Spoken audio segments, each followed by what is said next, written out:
What's up, guys? Welcome to SpawnCast. A lot of stuff to talk about tonight, and I have quite a few people here with me. I'll start from the left, I guess. Dave, how are you doing tonight? I'm doing great. Outstanding. How are you? It's another day for me. It's another day. Evan, how are things over there? I know you guys are having like a LAN party, but you're kind enough to Yeah, join us. it's quiet now, but if you hear anything running in the background. Yeah. Let me jump over. OJ, how are you doing tonight, man? Doing good, doing good. I got a lot of sleep today, so I'm feeling good. That's good. That's good. That's good.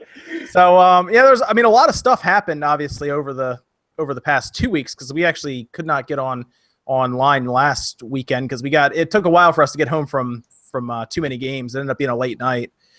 We got to meet a lot of people, fans, and other YouTubers. So it was a lot of fun. Man, there were some big surprises. Did anyone else really see Star Fox 2 showing up? Like, anyone else see that coming?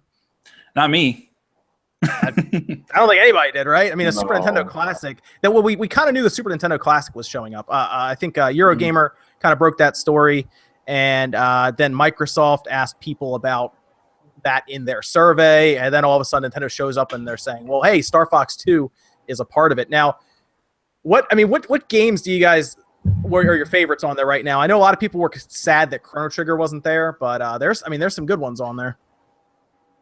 Me personally, Star Fox 2 and Star Fox is my personal favorites, along with Final Fantasy 6 and Secret of Mana. But because of the emulation factor, you know what I mean? I'm hoping for that perfect emulation. Yeah, I saw your video as well where we both kind of had the same idea about the Super FX chip finally being emulated correctly, because the Super FX has always been kind of an enigma for people who write emulators. Even BSNES, which has turned into Hygen, I think is what it turned into now, where that's like as close to perfect as they can get hardware-wise for an emulator, but it still has some issues with the Super FX. But if Nintendo designs an entire emulator based around this game, then it's going to get, we all know, let's be realistic here, it's going to be hacked probably day 2 maybe? How long did it take for the the Nintendo Classic to get hacked? I think a couple days, right? Yeah, it wasn't long, and that's one of the first things they did was start to pull the emulator off. So the Super Nintendo Classic is going to have its emulator pulled off like right away, and they're going. And how easy would it be for them just to use the same technology as the NES Mini, right, and just modify it a little bit? It'd probably save them a lot of money.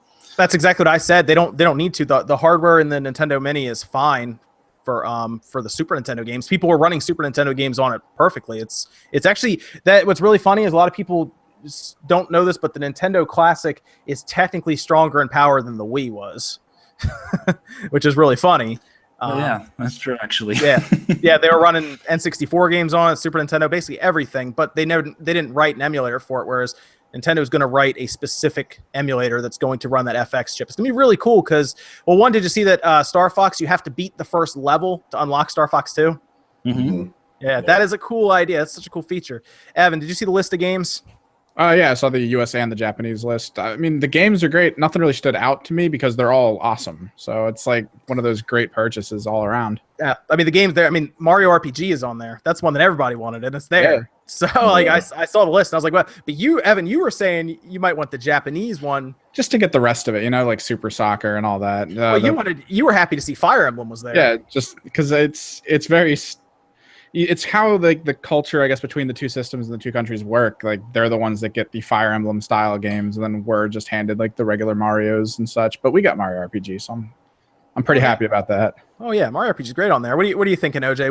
When you look down that list, did anything jump out to you that you were really excited about? Yeah, Final Fantasy 6 was like, oh man, this is gonna be like awesome, because I was really young when Final Fantasy 6 came out, like really, really young, and my brother mainly played that game, and I would play sometimes. We beat it together. But it was mainly him playing, you know what I'm saying? So for me to actually, I never bothered going back and playing again because I already saw the game, I played it. It was fun, but it was something that we experienced together. So it holds a special place in my heart. My brother's 7 years older than me, so, big brother playing the game. So for me, like, to be able to actually just have it in that same type of situation, with the way that it looks, I think that's super nostalgic for me, And I know that like when he comes home on the weekends, like we're gonna have, or not, he doesn't ever come on the weekends. When he comes home during the holidays, we're definitely gonna play it again and stuff. So for me, Final Fantasy 6 stood out just because for like a personal note. Outside of that, like Secret of Mana, like is amazing. that's the first time that I ever like played an RPG like with someone else, like a 2-player RPG. So that was also really special as well. And then like Super Mario RPG, like that was the first RPG where like I literally like I was like, okay, I'm gonna get like everything. It's an easier RPG, but it was like the first one was like, okay, I'm gonna do everything that I can in this game. There's a lot of cool secrets in that game. So those games kind of stood out overall for me, but they're all really good. I mean, like like Donkey Kong Country, there's so much great stuff in there, and it'll be cool to see how it looks through HDMI too. Yeah, what's surprising? How many people haven't played the Super Nintendo? Like, and how many people I want to smack for not playing the Super Nintendo? It's a good system. It's a great. I actually like the Super Nintendo more than the regular Nintendo. Oh yeah, me too. Hands down. One game not to discredit on there is Yoshi's Island. That's also Super FX 2 chip. Yep. Yeah, the Super FX 2 is interesting. The difference really between the two, a lot of people think it's speed, but really it's unlocked so it can actually access more than 8 megabits of the chip. It's interesting. Like when I would make reproduction carts, I would use that for certain modded games. Like Yoshi's Island needs an FX2 chip, which Doom uses one. Yeah, Doom uses an FX2 chip as well, but it doesn't actually run any faster. It just lets it access more address lines so it can get more than 8 megabits. Because Star Fox 1 and Star Fox 2 is technically only a 1 megabyte game. Mm-hmm. Yeah, well, one tech wave request I have is that you get a original Star Fox cartridge and overclock it to 60 megahertz. Yeah. And have you seen that? Have you seen them do that? It's like fast forward, kind of, right? right. But at least it runs smoother, right? Because it's like 12 frames per second on the regular Super Nintendo game. So yeah, that's kind of a thing. Yeah. Something cool. I did that a few times. It was fun. You can get a regular one, but you don't actually have to use a Star Fox 1 cartridge. You can use a Stunt Racer FX cartridge. Oh, okay. Yeah, yep. That actually is the same, almost the exact same board as Star Fox 1 is Stunt Racer FX. They actually used almost the exact same board. Okay, and it runs better than if you use that one, right? Yep. Yeah, because Sun Racer FX, you can actually it's actually a little easier to overclock that one. So a lot of people use that. Yeah. There's a lot of little things because there's a lot of Super Nintendo carts out there. A lot of people don't know have the same boards as different games like NFL 95 uses the same board as Final Fantasy 6, for example. Okay. In terms of address lines and everything. Yeah, it's pretty. I mean, I did that one video of a really easy one, but there are some really difficult ones that I've made too that require more work, like Star Ocean, for example. Yeah, half the ones you brought in that when you opened them up, it was like a spider web of wires. It was ridiculous. Yeah, but they made it a little easier now. There's a couple secret hush-hush places that now make Super Nintendo boards that make things a little easier. So a little easier. But yeah, I'm excited for the Super Nintendo Classic. A lot of people are concerned, though, that you're not going to be able to get one. And there's some interesting things, though, because we came out with news that apparently France is getting a significant amount more than what the Nintendo Classic originally got. Apparently, they're going to get more Super Nintendo Classics than they got Switch units on the first wave of Switch units. Yeah, I think it was what was it, like 160,000 or something like that. Super Nintendo Classics are going to show up there. Yep. Which when I kind of looked at that, I was hoping that maybe that means that we'll get a fighting chance here in the States. Maybe they release 500,000 or 750,000 Super Nintendo units here, because if it is just the Nintendo Mini or the Nintendo Classic just reshelled, I feel like they probably would be able to produce those from when they stop making Nintendo Classic up till when they release the Super Nintendo Classic in September. That's a lot of time to maybe produce tons of them. That's funny. They probably were like, hey, we never actually stopped producing the NES Classic. We're still making it. It's just in a different box. That's honestly probably what happened. They had to probably take the time the past couple months to code the emulator, or at least maybe port it. The emulator they've been using maybe on the Wii and stuff, and maybe port it over. Mm-hmm. And then obviously 3D print the shell. I mean, that's probably all they did. I mean, when I open it, I have a feeling I'm going to open my Nintendo Classic as well and compare them, and it's going to be almost the exact same system. Because they don't even look that much different in size, do they? They look pretty similar. The person was like kind of holding it up just like they did the NES Classic. Yeah, it looks about the same. Yeah, so that's going to be interesting. I don't know. I'll have to see when I open it up. But maybe I end up having to pay out too much money for this. I had to pay $100 for my NES Classic when it was in like that. There was this time with NES Classic where it came out and it was super expensive, and then it kind of died down, and then it became expensive again when they discontinued it. I kind of got it right in that like valley, like that little valley. So have faith, you'll be able to get one. Yeah, I'll go France- wait. I'll go wait in yeah. line at Walmart. If France is getting 160K day one, and they got like 84,000 for the entire lifespan of NES Classic, then I think we could, hope that United States is going to get way more. Well, also the fact that I was able to pre-order one like an hour and a half after it went on for pre-orders. People were pre-ordering it throughout that whole time, and I was still able to. And this is the UK, guys. So Amazon UK, I was still able to pre-order one an hour and a half after pre-orders went live. So they got the UK got a pretty significant stock of it. So if they're getting pretty significant stock of it, if I could wait an hour and a half to get a pre-order, and then more became available, then we should be able to. But now a lot of people are raising the prices, like the UK retailers down. They're being douchebags and they're raising the prices. Did you see the eBay listings already popped up? Okay, screw those eBay listings. That's all I gotta say. Yeah, it popped up and was like, I got a pre-order for the Super Nintendo Classic, $300, and it's yours. Oh my God, Has anybody heard about anything for the United States pre-orders? Then they're going up. I haven't heard anything. We were talking about this a little bit before we went on stream. We hear that they're waiting for an FCC certification. That's why there's no pre-order yet for it. That's the same reason apparently that the Xbox One X is still not able to be pre-ordered, because I've been trying to pre-order the Xbox One X for a while now and I still can't. I see. They're waiting for FCC verification or certificate. Is that the rumor or is that an actual statement? It's I feel like it's a rumor right now because Nintendo hasn't said anything about it. Okay. Yeah. Well, the Xbox One X, I believe that is fact. I think that's why. And a lot of people are linking the two together. Like, oh, maybe that's why the Super Nintendo Classic isn't able to be pre-ordered, because we've known about the Xbox One X for half a month now, and we still can't pre-order it. Yeah, because the Famicom and Super Famicom stuff, the Europe stuff, that looks cool and everything. But I would like to have the purple and gray that I grew up with. So I'm hoping for the United States version. I agree. When people were saying that the European version looks better, I was like, no, it doesn't.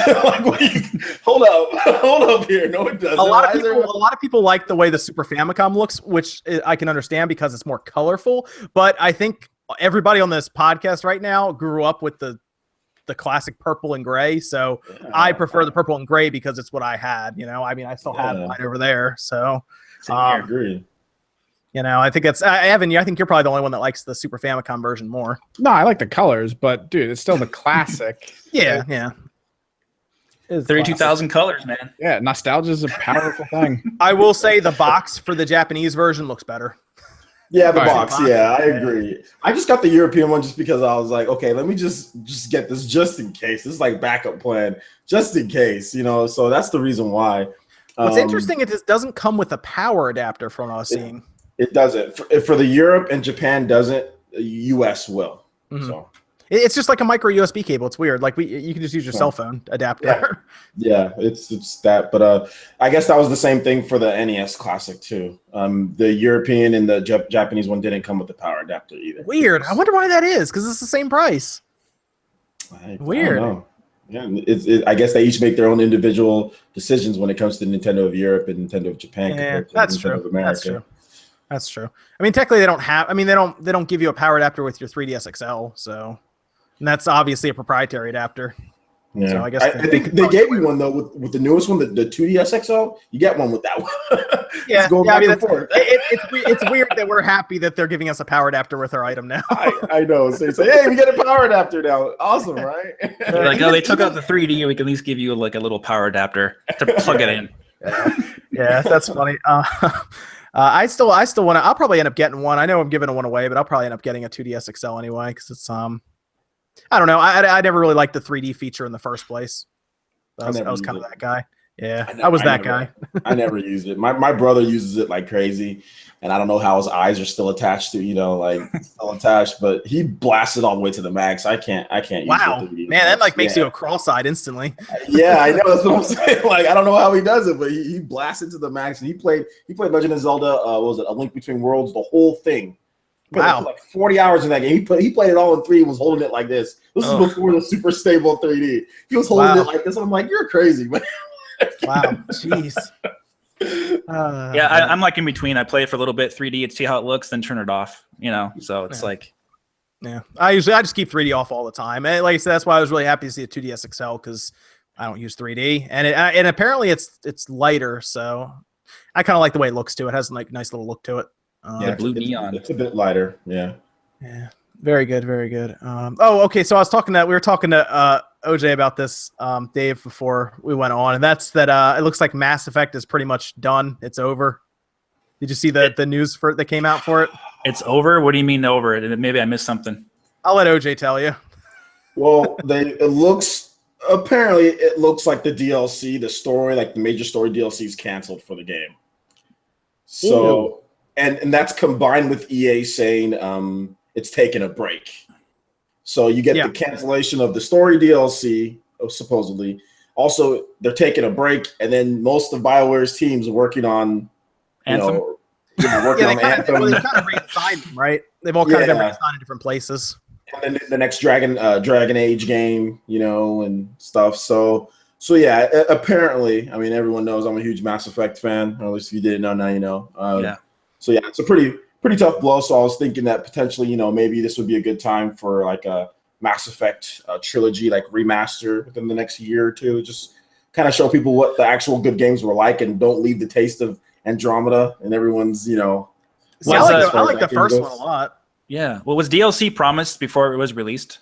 Yes. Okay. They definitely said there's going to be DLC, that they're going to make multiple improvements. Like they had a whole course, they had like a State of the Union address for like Mass Effect fans where they talked about everything. They said there's going to be DLC. They said they're going to continue working on improvements and fixes. And I don't even know if any of that's even going to happen as far as all the improvements and fixes. I mean, I think we'll get stuff here and there, but it's definitely, it's shifted. The sales, I mean, obviously the game is down $39.99, pretty quick to $39.99, and it's not selling. It's obviously sales have dropped off a cliff at this point, so it's unfortunate. But I haven't played the game myself, but is it really that bad, or is it just the facial stuff, animations, and that quality control part? Well, you guys can talk first, then I'll have a little bit to say. It's honestly they've tried to fix it a lot, but really I gave up on that game very quickly, to be honest. After I saw what was happening in the beginning, I actually got rid of my copy pretty quick because I was done with it and I had to move on. But I got really fortunate because dumb Walmart gave me $40 for it. So it was like I played it for a bit. I did like a stream thing for it, and I was like, I'm not going to have time to play this game as much as I'd like to, so I got rid of it because I had a feeling it was going to get to this point with, I mean, we kind of knew it was going to be like this before it even came out, right? Weren't all those like videos coming out about like the quality of it? And I was like, oh man, I've seen how some of the Mass Effect games have gotten where you can go to like a store and get Mass Effect 3 for like $8 now or something like that. And I was like, it's going to fall off a cliff. So I got rid of mine pretty quick, but I'm sure OJ could comment better than me on it though. Yeah.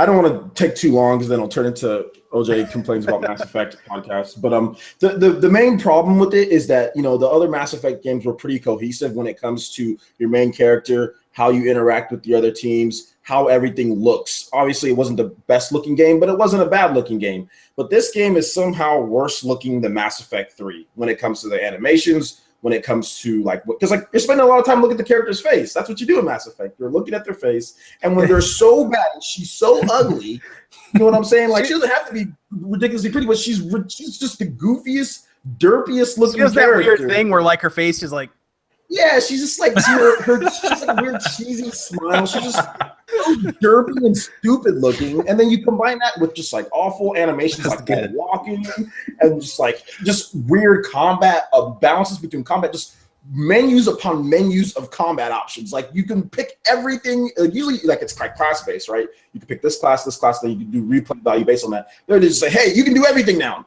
It's like there's just like a million options that I'm like, this is like an endless pit of upgrades and stuff that I'm never going to do in this game that isn't that good. So it's just a combination of all those things, and also confusing, like, where do you go? Like, sometimes it's like, okay, well, here's the mission, and then you don't know where to go. It's like you don't know where, like, it's hard to explain, but you don't know where it lines up. It's not as simple as it was in the past.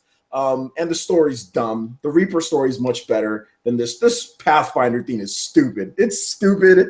It's so dumb. So, well, the thing about Mass Effect is that with the original is that with Shepard, you really could get into what he was going through, and you can kind of decide for yourself too. And so I take it this game, you just don't care about the main character, basically, right? You don't care about her or her stupid twin brother, twin sister. You don't. That's dumb too. Let me talk. That putting twins in there like that's stupid too. It's so predictable what happens in this game about the beginning. I don't want to ruin it for anyone, but it's just like you can see everything coming from a mile away. like I said, it's going to turn into me ranting on it. So I'll stop right there. But either way, the game's just not good. It's just not good. I don't care about the story. I don't care about a lot of things in it. They need to make a story that we actually care about. Like Mass Effect 1 through 3, you cared. This game, you don't care about anything that's happening. You don't care about pathfinding. You want to do Reapers. You want something big and crazy. You want the elusive man. You know what I'm saying? You want something like that. You don't want this. So that's my take on it. I think the height of that entire series was definitely Mass Effect 2. I think that's where it like really peaked.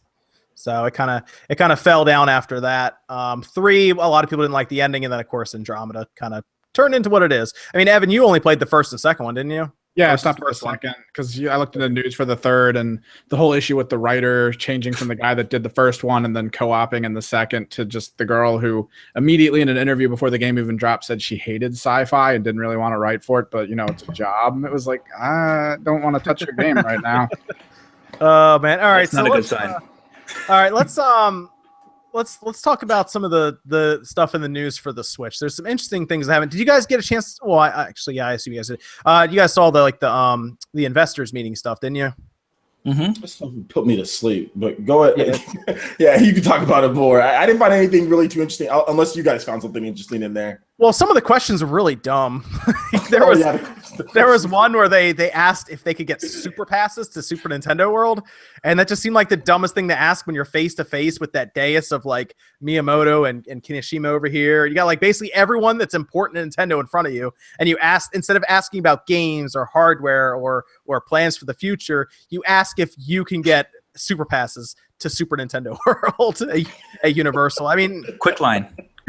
What? You gotta have that quick line, man. Yeah, man. And gosh, it was so when I saw that, I was like, oh my gosh. And like so many questions were going through my mind that they could have asked him, and then they asked them that, and I was just like, oh. But there were a couple weird things that happened. There was one I saw where they talked about PC gaming, and they said, no, that's probably not going to happen. They're more interested in mobile.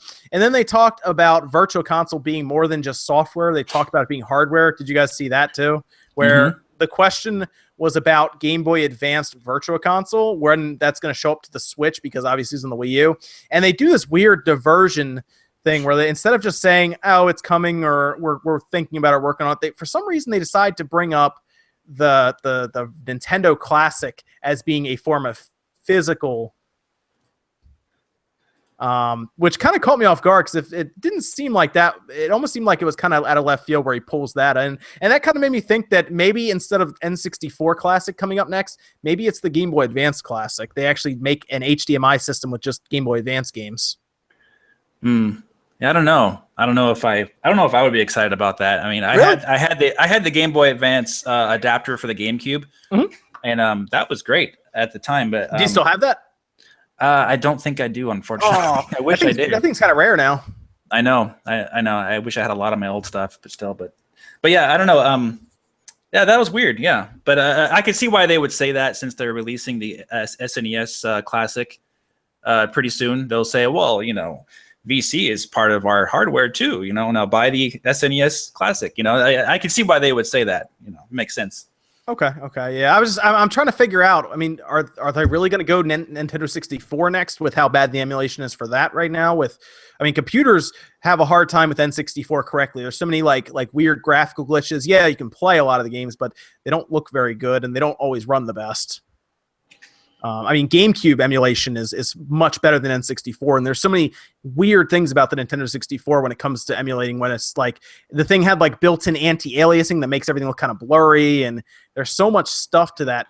It's that Z buffer, man. Process. Yeah, there's so much stuff there, though. Vaseline buffer.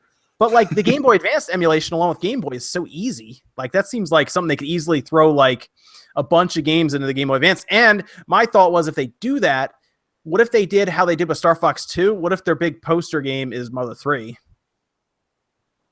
Like, to just get you on board. It's like on the front cover, like they have Star Fox 2, first time in the States, or, released outside Japan, Mother 3. I mean, that's a good guess, right? That's like a good maybe prediction because of what they did with Star Fox. But yeah, I think people would be, if you included Mother 3, that would get people a lot more hyped up, right? Did you see the thing on Adult Swim for Mother 3? No, I didn't actually. This is great. So I was gonna talk about this at one point in time in a video when I get a chance, but somebody went to a wrestling like WWE event, and they had a sign that said "Localized Mother 3," and they held it up to the camera.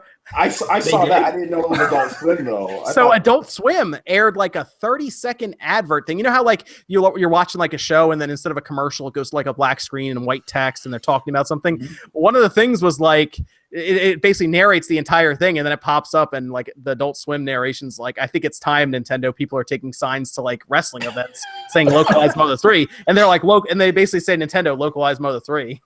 I'm almost positive that's the best company to work for. If you're going to work for a company as Adult Swim, do they do anything outside of make jokes and put up weird videos of stuff? So yeah, that's something that totally like Adult Swim would do. Yeah, but it was great. I saw that. It's on YouTube. Somebody actually recorded it like with a phone, but it was hilarious. I couldn't believe they did that. And then I guess like people are just going to keep bugging Reggie from Mother 3. And I mean, Reggie even says, I can't go like 5 minutes at E3 without being asked about Mother 3 or something like that.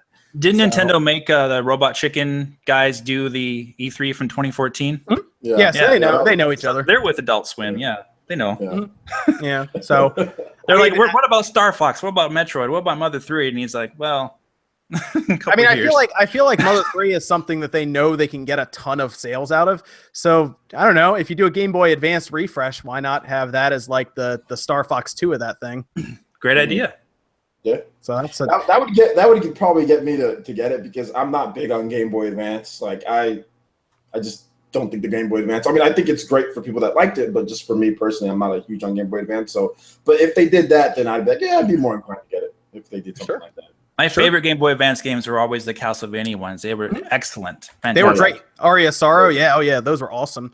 And then there's some, they could really ruin the market too. They could put something like Ninja 5.0 on there and just really make people mad. That game's like $100-something bucks. Destroy the market there. I mean, they're already putting Earthbound on the Super Nintendo Classic. Yep. That's true. There you go. This Earthbound costs what, 2.5 times the amount of the Nintendo Classic or Super Nintendo Classic? I checked the price on eBay I think the other night, and the price has come down, I think, for Earthbound now for the physical copy, because of that. I think it's come down a little bit. What is it now? What did you say? I'm doubting the SNES Mini comes with stiff stickers.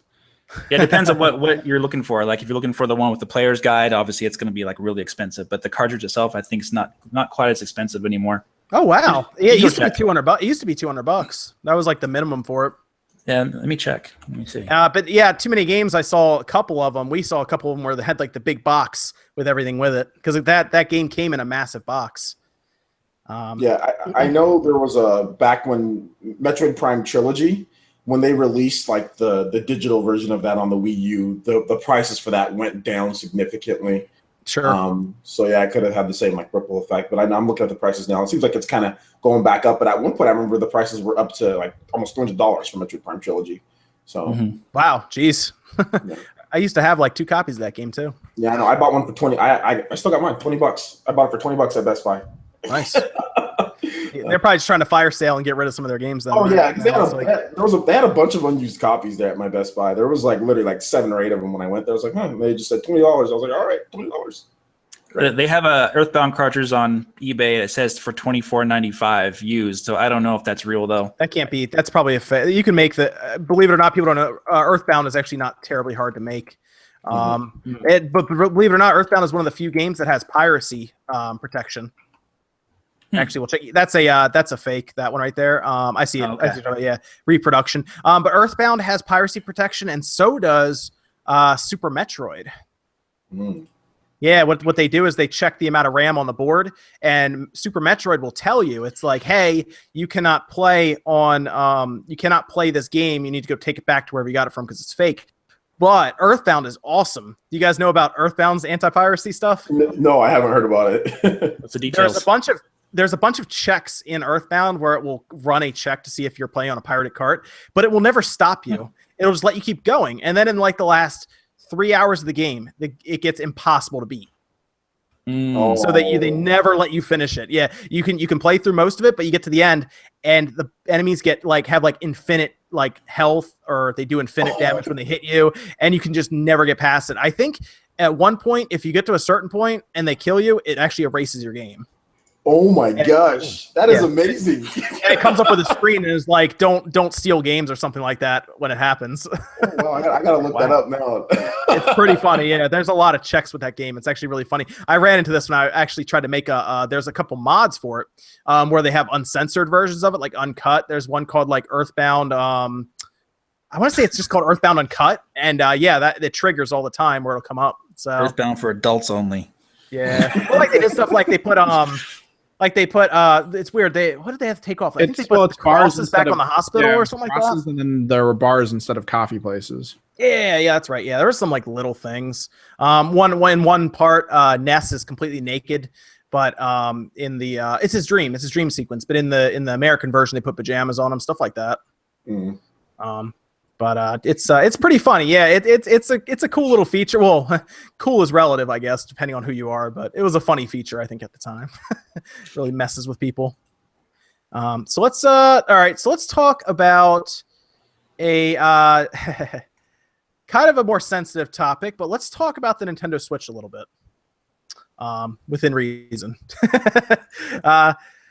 So the Nintendo Switch passed 1 million units sold in Japan, but they are definitely struggling with getting units out. Now, they've definitely crossed that million mark. It took, I think, 46 weeks for the PS4 to do it, and it took the Switch like 17 weeks. So it flew past the million mark faster than I think any system has so far in Japan. But they definitely could have sold more, and it's pretty obvious that there's some issue, and we're pretty sure it's the flash chips, is what all of us are pretty much positive at this point. And they said that they're figuring it out. They apologize and that they're figuring it out. But even so, I think 1 million units is pretty good so far in Japan. We don't know much about the United States because they don't share stuff for those until we get the quarterly reports. All we know is what came in first, second, and third.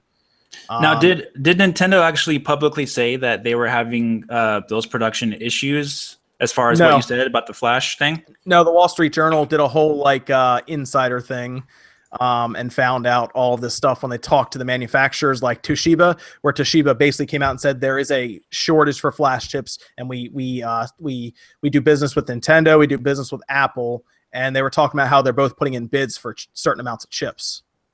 Right. So Wall Street Journal did all their homework. There was two. Kimishima said something, and then the guy from NOA said something. He said we're sorry. We're trying to ship them out as fast as we can. They fly off the shelves as soon as we get them there, and we're sorry. And then Kimishima said in the shareholders meeting, he said sorry that you couldn't get one, and that was it. I think they really want to make these things, obviously, but I have to imagine that it's not easy to fight Apple over these chips if that's the case. The one advantage they have right now that I've been talking about is that Apple's not going to use 32 gig chips for much longer because they're going to phase that out like soonish. Where 64 gig will be like the entry level, and then they don't care. They don't want 32 gig chips probably for another year or two. That's it. So I was talking about Nintendo possibly doing like a longer, like multi-year deal possibly. I mean, there's some stuff they can do to try to work with the manufacturers like Toshiba, but there's not a lot of people who make those chips. I think Toshiba does. I'm trying to remember who else. I don't know if they use SanDisk or not in there. Hynix, I think, is the other one that makes flash chips. Not a lot of companies though. So they're kind of stuck. And I think they talked about how it's going to last throughout the year. And I think that's why they were stuck on 10 million units, despite everyone saying, well, you're selling them like crazy. You'll easily hit 16 million units if you can produce them. I just don't think they can produce them. I think the Switch has a lot of parts that they have to manufacture, right? They got the 2 Joy-Cons that are separated. They got the system itself. You got the all the other stuff that comes with it. I mean, I think it's the most parts that they've included in a system that they have ever had, right? So it's almost like producing 2 systems at a time. People seem to forget. They look at the Switch, and I think a lot of people don't realize how complex that system actually is to build. It's not like a simple system. I can tell you now, it's a lot easier to build a PS4 and an Xbox One with a controller and everything with it than it is to build the Switch. First off, neither of those systems have screens. That's number one. And number two, like you're saying, Dave, with the Joy-Cons are actually they're pretty technologically advanced controllers. Again, people don't realize this, but when I opened mine, I could tell, minus the antenna, there's actually a lot going on in here. Yeah, and there was some information that was leaked on the SDK thing. Yeah, that was a good read actually. I read all that. Actually those sensors for your hands, that's actually kind of high tech. Yes. We just haven't seen it really used much in games yet, but that is probably kind of expensive.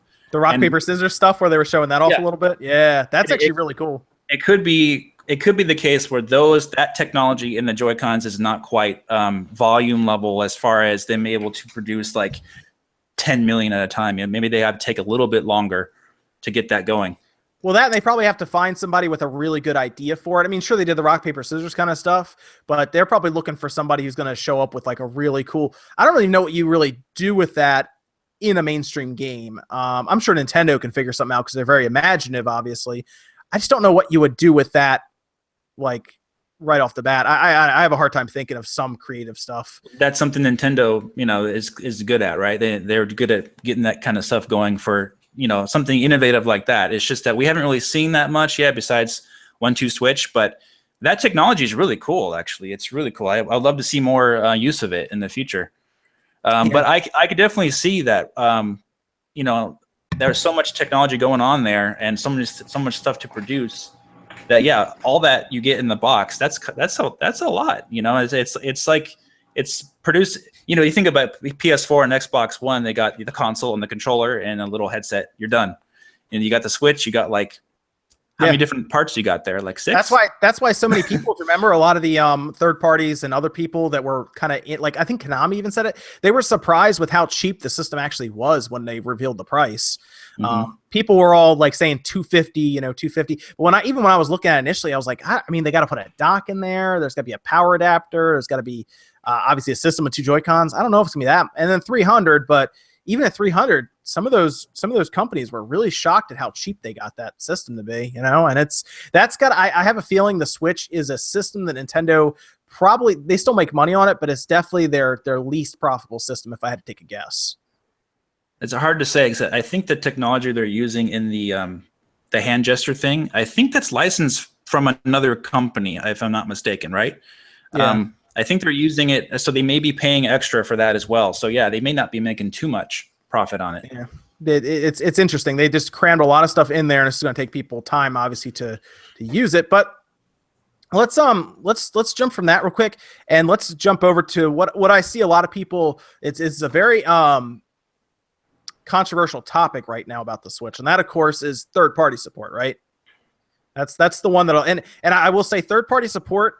The reason I don't really talk about it as much because it doesn't impact me as much, to be honest, because I like every system, so I don't care as much because I got the Switch to play games that were Nintendo oriented or games I can't play on other systems.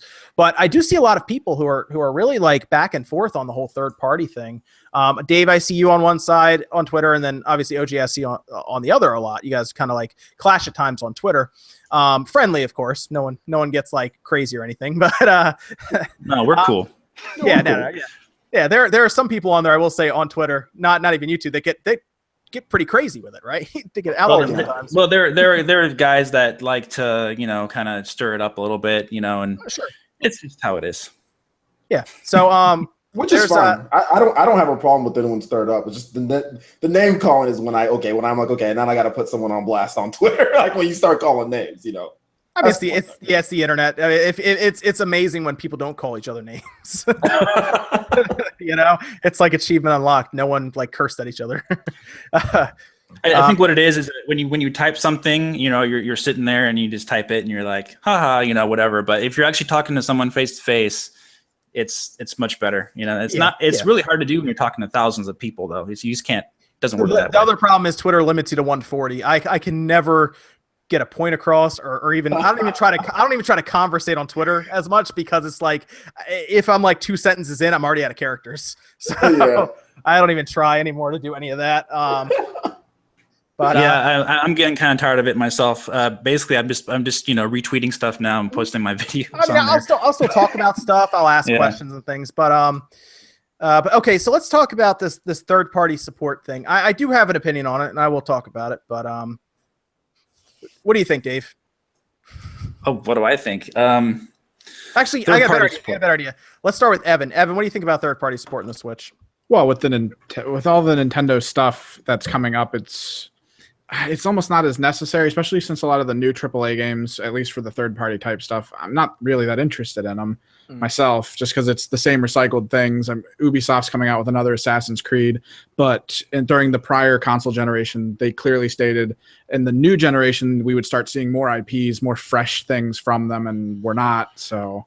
Well, I know you're a PC gamer, so you would get the Switch mostly for the imaginative, or you could even say creative games from Nintendo, I'd assume, right? Yeah, definitely more for that than anything else, and for the purported virtual console that's going to have internet capabilities, like be able to play multiplayer virtual console games on that handheld. That sounds fantastic. But I'm really not just at all excited about any like, oh, well, now we're going to get Call of Duty, which I think they said no. Like, it's actually a definitive no now. Yeah. But like I said, I haven't played Call of Duty in years, so while it doesn't, again, it doesn't affect this. These are things that don't affect me, but I'm sure they affect other people. Go on, Evan. Yeah, because I find I'm more interested in the games that are starting to like appear on PC and they'll last there for like a couple years in its own incubation time period, and then eventually maybe it'll go to consoles. I mean, you got Dead Cells on Switch, which is great. We got incoming. We got Night War, the Battle Chasers game, so that's going to be interesting for the Switch. And it's kind of cool because even though we talk about how it needs third-party support, I think it's getting the right third-party support this early so far. Like, I'm not really that interested in those major titles yet, but these small titles that keep popping up from the smaller companies, those are really interesting. Yeah, I mean, would you count Mario Rabbids as being third-party since Ubisoft is working on it? Not really Nintendo. I mean, Nintendo's helping, but... I mean, I kind of look at that, and I kind of see that as a third-party game with Nintendo assets. Yeah, to a degree. I mean, we also have the little background to it of thinking that maybe Nintendo and Ubisoft are getting together to try to fend off Vivendi, but... Yeah, wouldn't that be interesting if Nintendo came in and was like, now Nintendo has, according to their balance sheet, $9 billion in liquid cash right now. So... Maybe they just throw some money at Ubisoft. I'm pretty sure Nintendo doesn't. I think the whole industry doesn't want Vivendi back in after what happened with Activision. So I think they're going to do whatever they can, whether it's Nintendo or to try to fend that off, whatever it takes for that to not happen. Well, did you see that did you see the was it Guillermo family? They bought more shares. Yeah. I mean, I think anything that anybody can do that needs to stop that from happening, because they're going to. Vivendi will make them spiral out of control, and Vivendi will figure out how to charge you for 2 season passes for one game. Yeah, like I said, what they did with Activision was absolutely that. I'm surprised nobody is in prison for what they did to Activision. I mean, Jesus, they almost completely ruined that company. Bobby Kotick and he had to actually buy the company.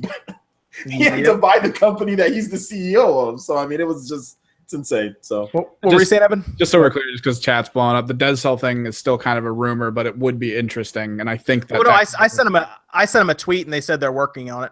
Yeah, so it's like, but at any point in time, they could just go, we can't do it, or we need to focus on something else first. But if they're working on it, it's that kind of moment where those are definitely the types of games you should be seeing more of on the Switch. Those are the ones that'll really pull people forward. You're talking about like more indie type games, right? More creative and imaginative games. Almost not. It doesn't even have to be indie. Just a new title, like something that's not just like this name with a really big number after it. With a number next to it. Sure, I understand. I understand what you're saying. Yeah. That's what Kima basically said himself in their investors in the shareholders meeting. He said that if they hit their 10 million goal, more developers will come on. Yep. He said right now the Switch is a great indie development platform. That indies are booming on the Switch is what he said, and he's right. Yeah, he's right. I mean, I think Nintendo went into this generation knowing with what happened with the Wii U, which was pretty much a disaster from a financial standpoint, that they had to pull the majority of the weight in the first year. Like they knew they were going to have to. That's why. I mean, how many games are we seeing now that really could have benefited like the Wii U if they had done something similar, where it was like, I mean, this system's going to get a Mario Kart game, a Zelda game, and a new Mario game, along with, like, I guess you could say Pokken Tournament, but a new Mario game and a Xenoblade all in the first year. Mm-hmm. And a new IP with ARMS. That's good.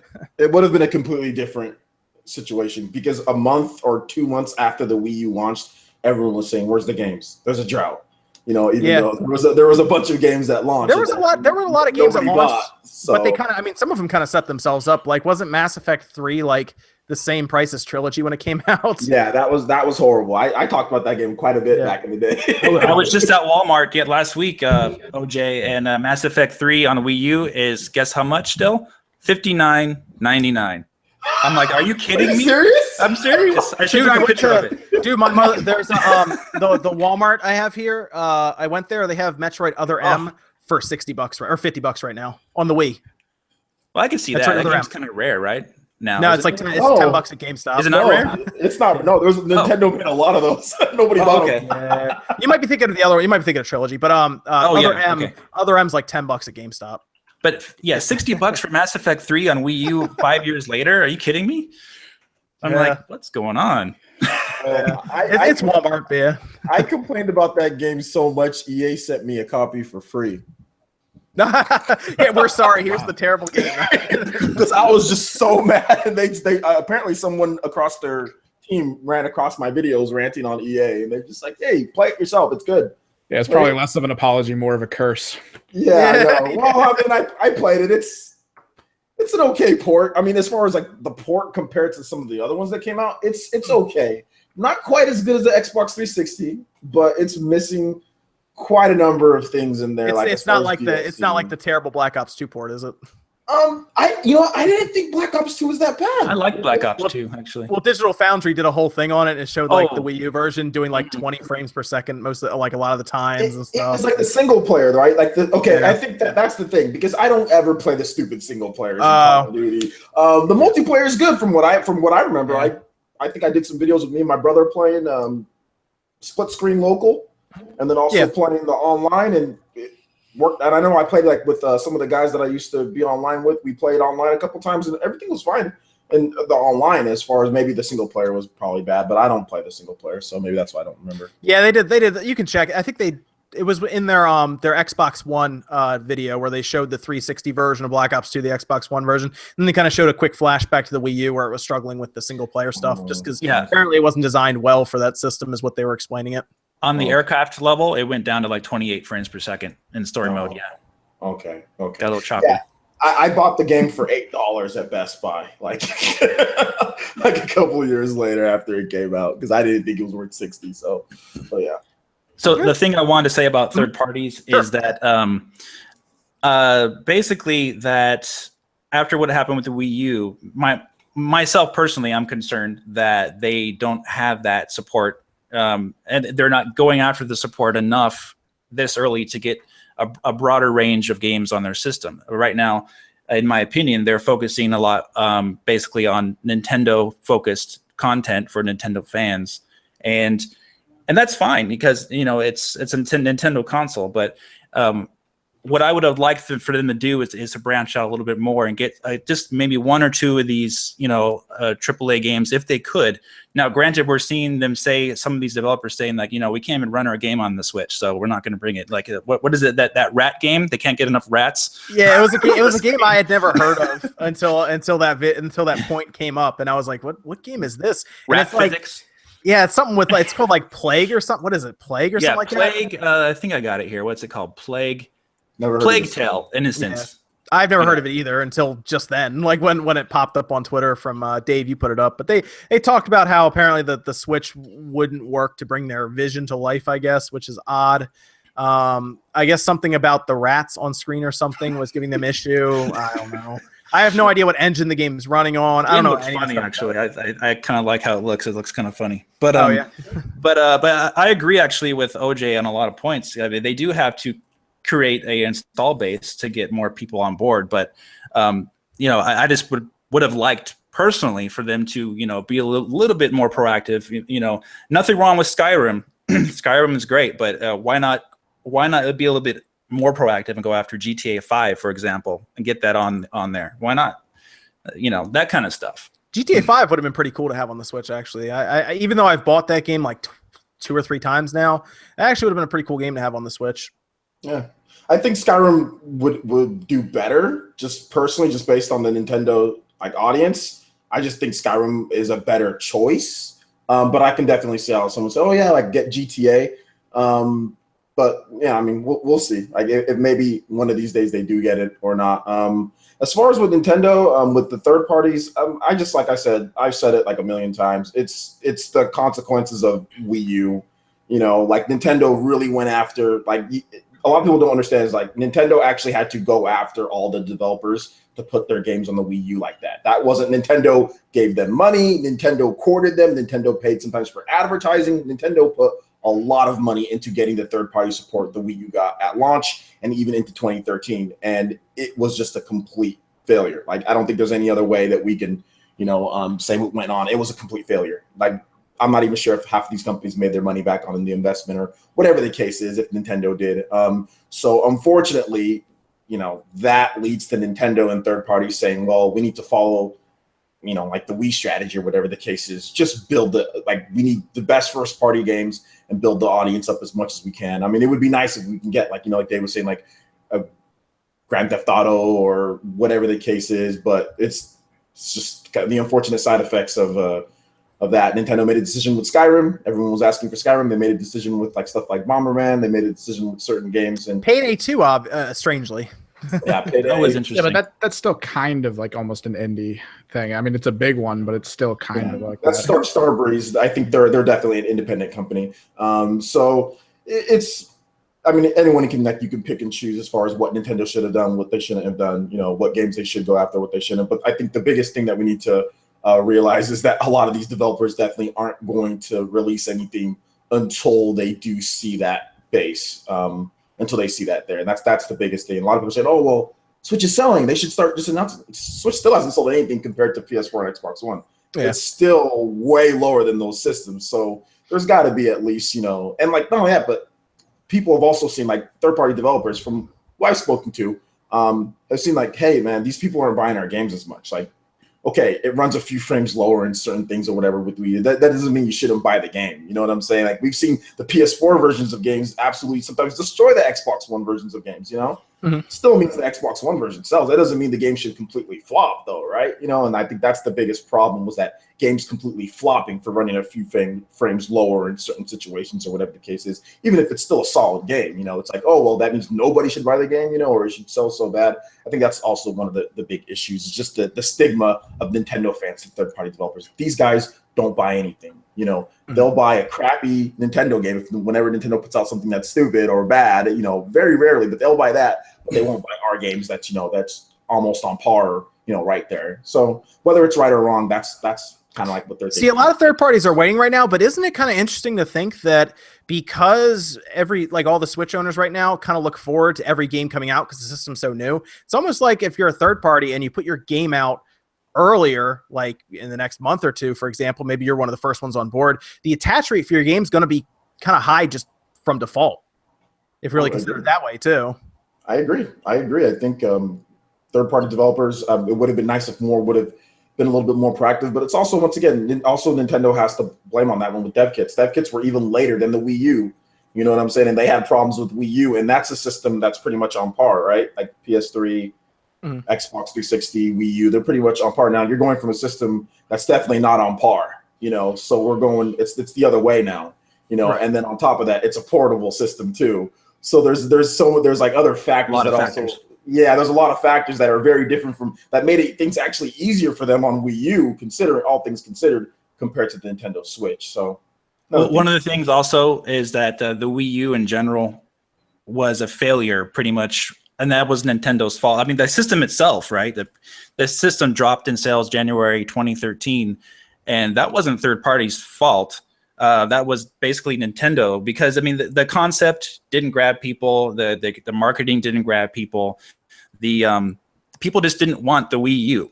The marketing was so confusing. It was hard, man, really hard. I mean, I remember that year, 2013. I mean, you were there, OJ, of course. I'm like, dude, where are the games? I mean, what's going on here? Like 8 months with no games. It was so bad. Well, it was weird. I remember the E3 reveal. No one knew what it was. Like, remember that when they showed it? They didn't know if you get a tablet or like what's going on here. Yeah, everyone that came into our store kept asking if it was just a tablet and would it be part of the Wii? Like, did you have to sync it to the Wii and then the tablet would make the games work? Like, yeah, people on Amazon complaining that they couldn't play, you know, this Wii U game they just bought on their Wii. Yeah, I remember seeing that. I think there was video. People made videos on that. I think I remember watching that back in 2013-ish. 2012, 2013, So 2013. Nintendo, how dare you false advertise this? I bought this Wii U game and I can't play it on my Wii. I thought this was a Wii. They've done a good job distancing themselves, though, from that now. Like, now it's a clear-cut new system. You don't have a tablet in a system. You just have the system, and it's I think the marketing's been a lot better, obviously, because they're going to probably pass the Wii U in the systems, I would say, at least first 14 months. They'll pass the Wii U. Because I think they're on track for 10 million units by December, and then 13 million units by, like, the end of fiscal year, which is, like, end of March, next March. So if they do that, then you'll see a lot of third parties start to at least announce things, and stuff will start being talked about. I'm really curious about next year. I know a lot of people want stuff now, but I'm really curious what happens like next year when there are 10 million units out there, and then next E3 when there's like 14 million units out there. Is that when we start seeing like it's weird to say, but like Madden get announced for the system then? I don't know if we will see that at that point. But I think it'd be cool if it ended up getting that. The only I guess not issue, but the only thing that I'm worried about is that, okay, developers put out something and then it comes out and then people don't buy it. And then that's the excuse, not to put out the next one. Like, I'm a little worried about FIFA, This is a good version of FIFA. Surprisingly, it's actually good. Yeah. It's 1080p, 60 frames per second. Yeah, and it's a custom-built engine. So they said, we're not going to do the same thing that we did with FIFA on the Wii U, which was just a recycled bad version of FIFA. Okay, and it's only missing one mode, apparently. It's missing the whole... the story. So, honestly, I'm going to be completely honest with you. I know a couple people play FIFA. They played that part like for an hour, and then they just jumped online and started playing tournaments. That's what most people do. They do Ultimate Team, from what I understand. They do Ultimate Team, and they do the online tournaments. It has all that. So I'm a little. I want people to at least give it a try, pick it up if you're into, soccer or football. If you're into that, at least give it a try. I'm a little worried about some of the stuff because these games sell. Like, these are some of the top selling games. FIFA is one of the top selling games on PS4 and Xbox One. It's high up there. I'm talking like I said. I think FIFA, the last FIFA, I think sold is like in the top 5 as far as PS4 games. So this is a major franchise, Well, Sony also has the marketing for it. Yeah, the European marketing, they have the exclusive rights, I guess, for European marketing. Like in the UEFA League and all that, you see Sony and the FIFA. So it sells big on there, but it also sells on Xbox as well. But last generation FIFA was bigger on the 360 because Microsoft was more on that. But Microsoft controlled the market. They were also way more into marketing, which is weird because the Xbox isn't into marketing at all right now. Like, I don't really see Microsoft stuff anywhere anymore. Like what do we have? Destiny, Call of Duty, and FIFA are all Sony marketing, right? And Watch Dogs 2. Watch Dogs 2, yeah. It's weird. I think Microsoft's going after Assassin's Creed Origins, right?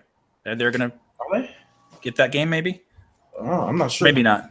That'd be a good pickup if they did that. It was showcased on Xbox One X, right? Mm. Yeah, so it was Anthem. Yeah, Anthem. I think they have to cut back a little bit because the acquisition of Mojang and a couple other acquisitions that they've made. So maybe they're just cutting back a little bit when it comes to their game division spending. Maybe that's what it is because that type of stuff is expensive, obviously. Yeah, people seem to forget that when you talk about Microsoft, you're not talking about the Windows side of Microsoft for the Xbox. You're talking about the Xbox division that has allotted money. They don't have an infinite pool of money like people seem to think. They're given a budget and then they're allowed to work within that budget. And I also think the Xbox One X cost them quite a bit of money to design and build, and that's why you don't see Xbox logos on some of these third-party games because Sony's able to outbid them for them. Oh, yeah, because Sony definitely was able to. I think with the amount of cachet that they're getting, that's coming in, from PlayStation sales. So, yeah, I think Microsoft will kind of get back to it, though. We'll see. Let's see how the Xbox One X It's going to be interesting. The X is very interesting to me for a couple reasons. One, when I look at it, I realize they're trying to build a very, very easy-to-use 4K machine, and that's great.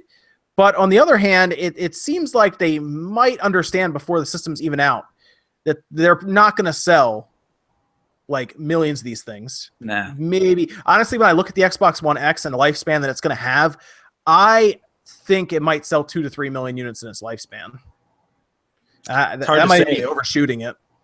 I'm really not seeing the huge benefit of buying one personally, unless you're an Xbox diehard fan who wants to upgrade from the Xbox One. I could see that because maybe you bought the first one on launch day and you want to upgrade, and you could trade it in and get a good, trade back for Xbox One X. Mm-hmm. Yeah, the S. Yeah, yep, absolutely. The Xbox One S is, it's a good. See, the thing about the Xbox One S is it's going to sell better than any of those. Definitely better than the X. One, it's cheaper, and two, if you actually look at what the S does as a media device, it's actually really good. It has it's a 4K Ultra Blu-ray player, which those on their own are like $300, but the S does it. It also does HDR and it streams video 4K. So I look at the S, and man, the S is a good deal. Yeah. Is it $199 for the S now? You can honestly, it's supposed to be $249, but if you really look around, it's like $200. You can get an S with Minecraft. I remember this during Christmas last year, and it was like $208 or something like that. Yeah, that's what I got mine for. I got it. Yeah. I got an Xbox One S with Battlefield for $210. Yep. So, yeah, they were running crazy deals last year. I would be shocked if the S is not $200 this Christmas time, because they're going to sell tons of them. This Christmas. It's going to do well for them. They'll do their holiday deal thing, $50 off.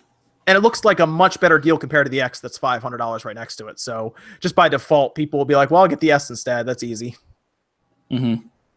But the X is definitely not sold to be like a mass-produced item. I actually think Microsoft would rather you buy the S, and they just keep the X's on store shelves. So they probably don't want to design a ton of them. And it's this whole, I guess I don't know who do I blame? Do I blame Sony for it? But I don't like the half step that happened this generation at all. Yeah, they're just basically lengthening the generation so they can wait a little longer for their R&D to catch up with the next PlayStation 5. Basically, I think so. In 2020, probably we'll see PlayStation 5. Yeah, because who was it? Cerny said it needed to be. He predicted at least 8 teraflops to get true 4K gaming. Apparently, he's not wrong, because of course the X does upscale. But I guess they're shooting. I think they were talking about shooting for 10 teraflops for the PlayStation 5. Who was saying that? Oh gosh, Cerny. They're what's his first name? Is it Mark? Is it Sean Layden?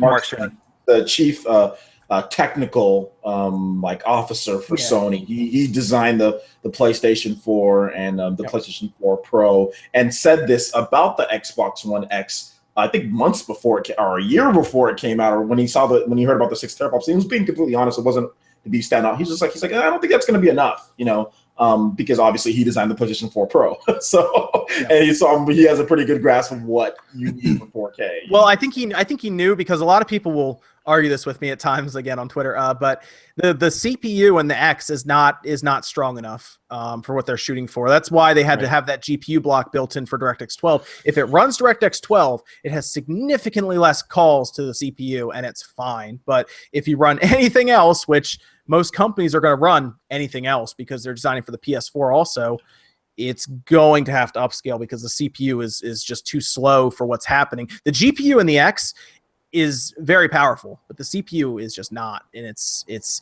they're using a laptop processor essentially tethered to a GTX 1070. Bottleneck.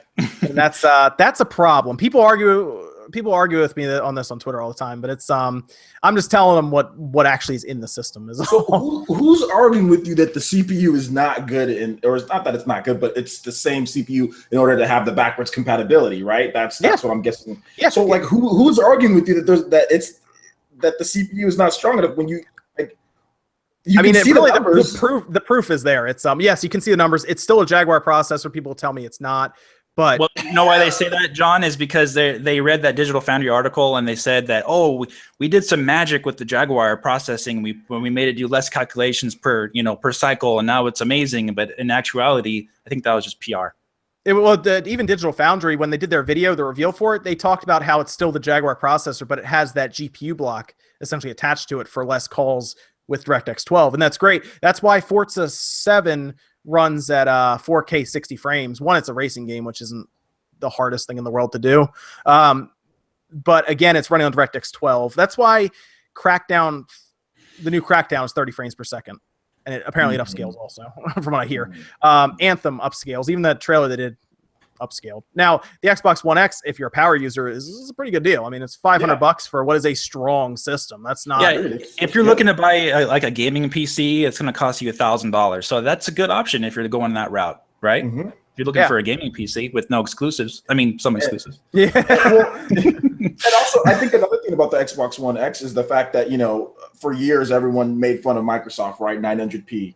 I never once made fun of Microsoft for 900p, and everyone made fun of them for 900p. And then they give you like what everyone was making fun of. And they say, oh, well, where's the games? Well, hold up. That wasn't the argument before. And it was 900p. You're going to get all the same games that you were talking about was 900p. You're going to get them now in upscaled 4K or 4K native. What's the problem here? So that's the only issue I have with a lot of it, because remember, it was that PlayStation could play games in 1080p. It's not this 900p garbage. And sometimes I think even like, was it Call of Duty? That was like 720p when it launched, like in the launch version of Call of Duty, where there's like PS4 was 900p and people made fun of it for that. So now you have a system that's not 900p. I think the biggest mistake that developers and publishers got into was even mentioning resolution. I know we had to do that because TVs started coming out with resolution numbers on them.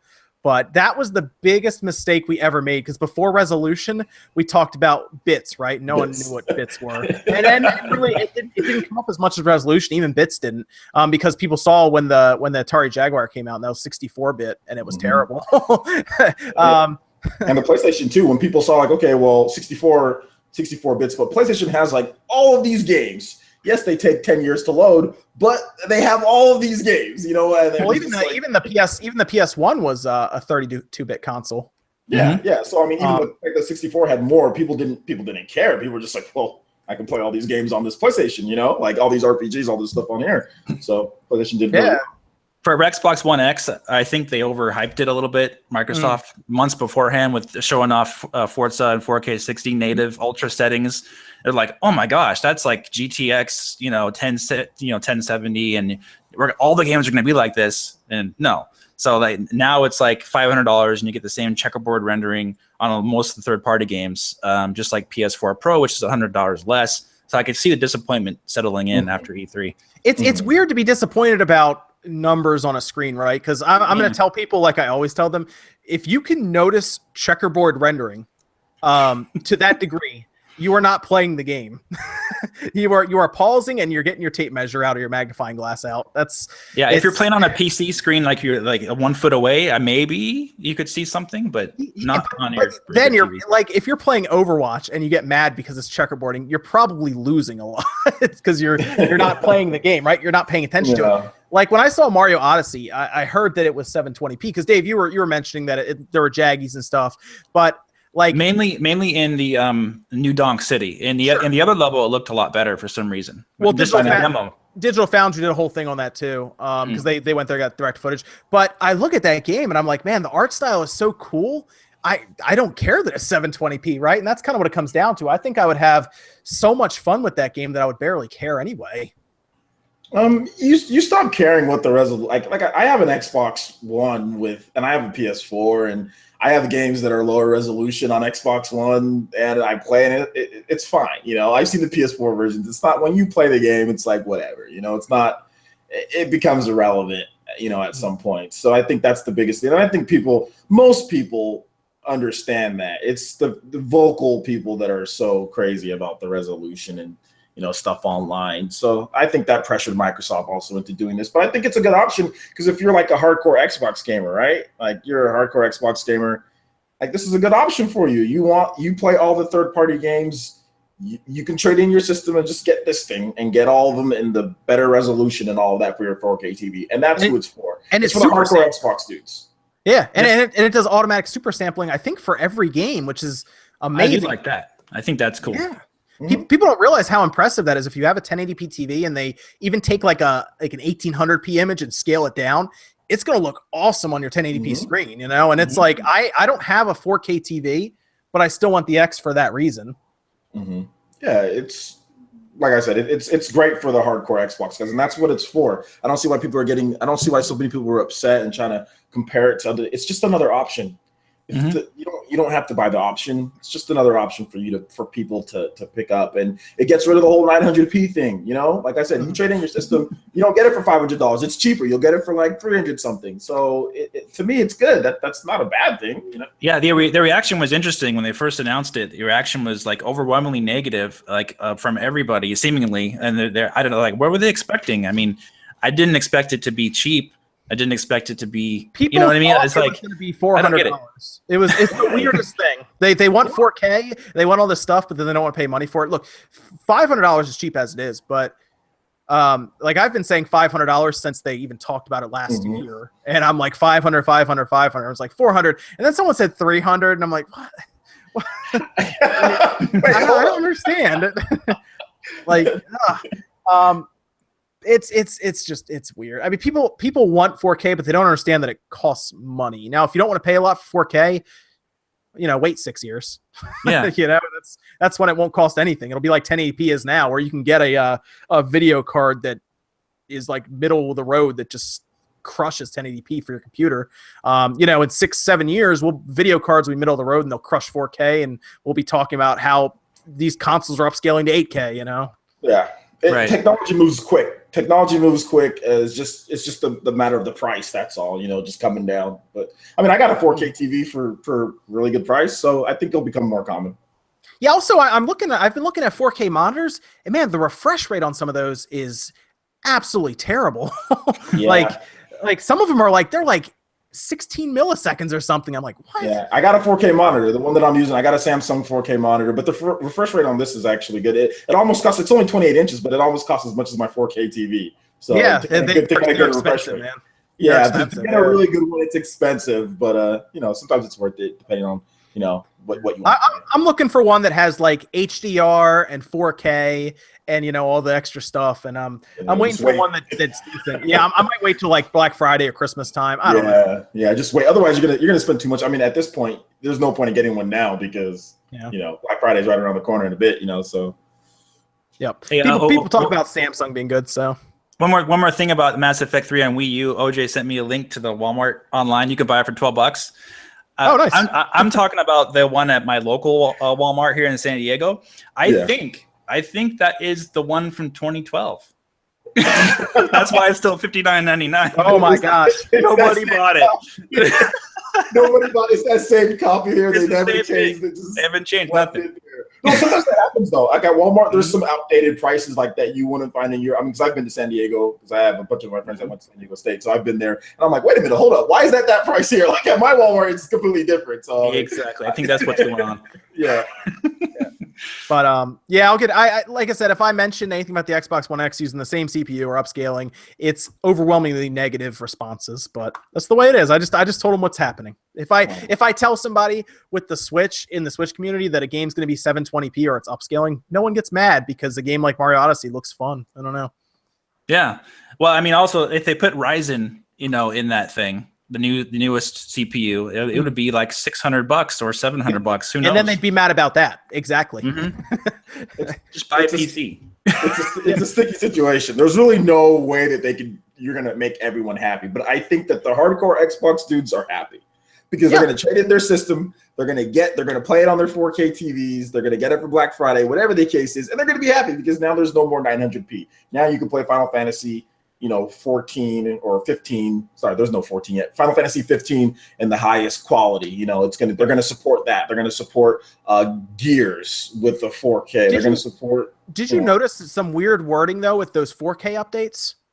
They said. What'd they say?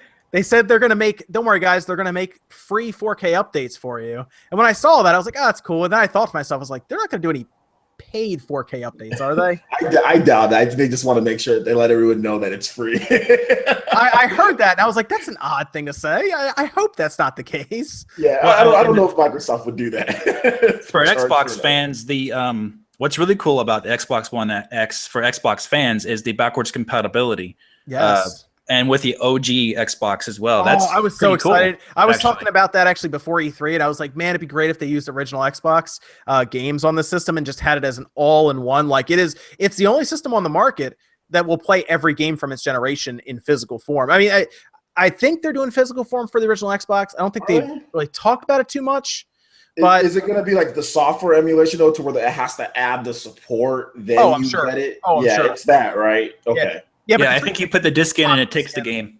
Yeah, and then it downloads it. Yeah, but what's cool is if you look at the 360 games that they put on there, they always make them run better. Like Black Ops 2 runs better. Does that mean something like Knights of the Old Republic, which still does not work correctly on a computer, will that be the definitive version of Knights of the Old Republic? I mean, Evan, weren't you saying that they were trying their hardest to fix Knights of the Old Republic on the computer? I thought they did recently in a patch that I read, but even if they bring it out from the old Xbox to the Xbox One, I'm thinking there will still be problems with it because they did design it specifically for the Xbox, like completely. It wasn't meant to really go anywhere else. They didn't have plans to take it anywhere else, and there's so many problems with it. Just the video's not loading at proper resolutions, freezing immediately. You couldn't get to the menus.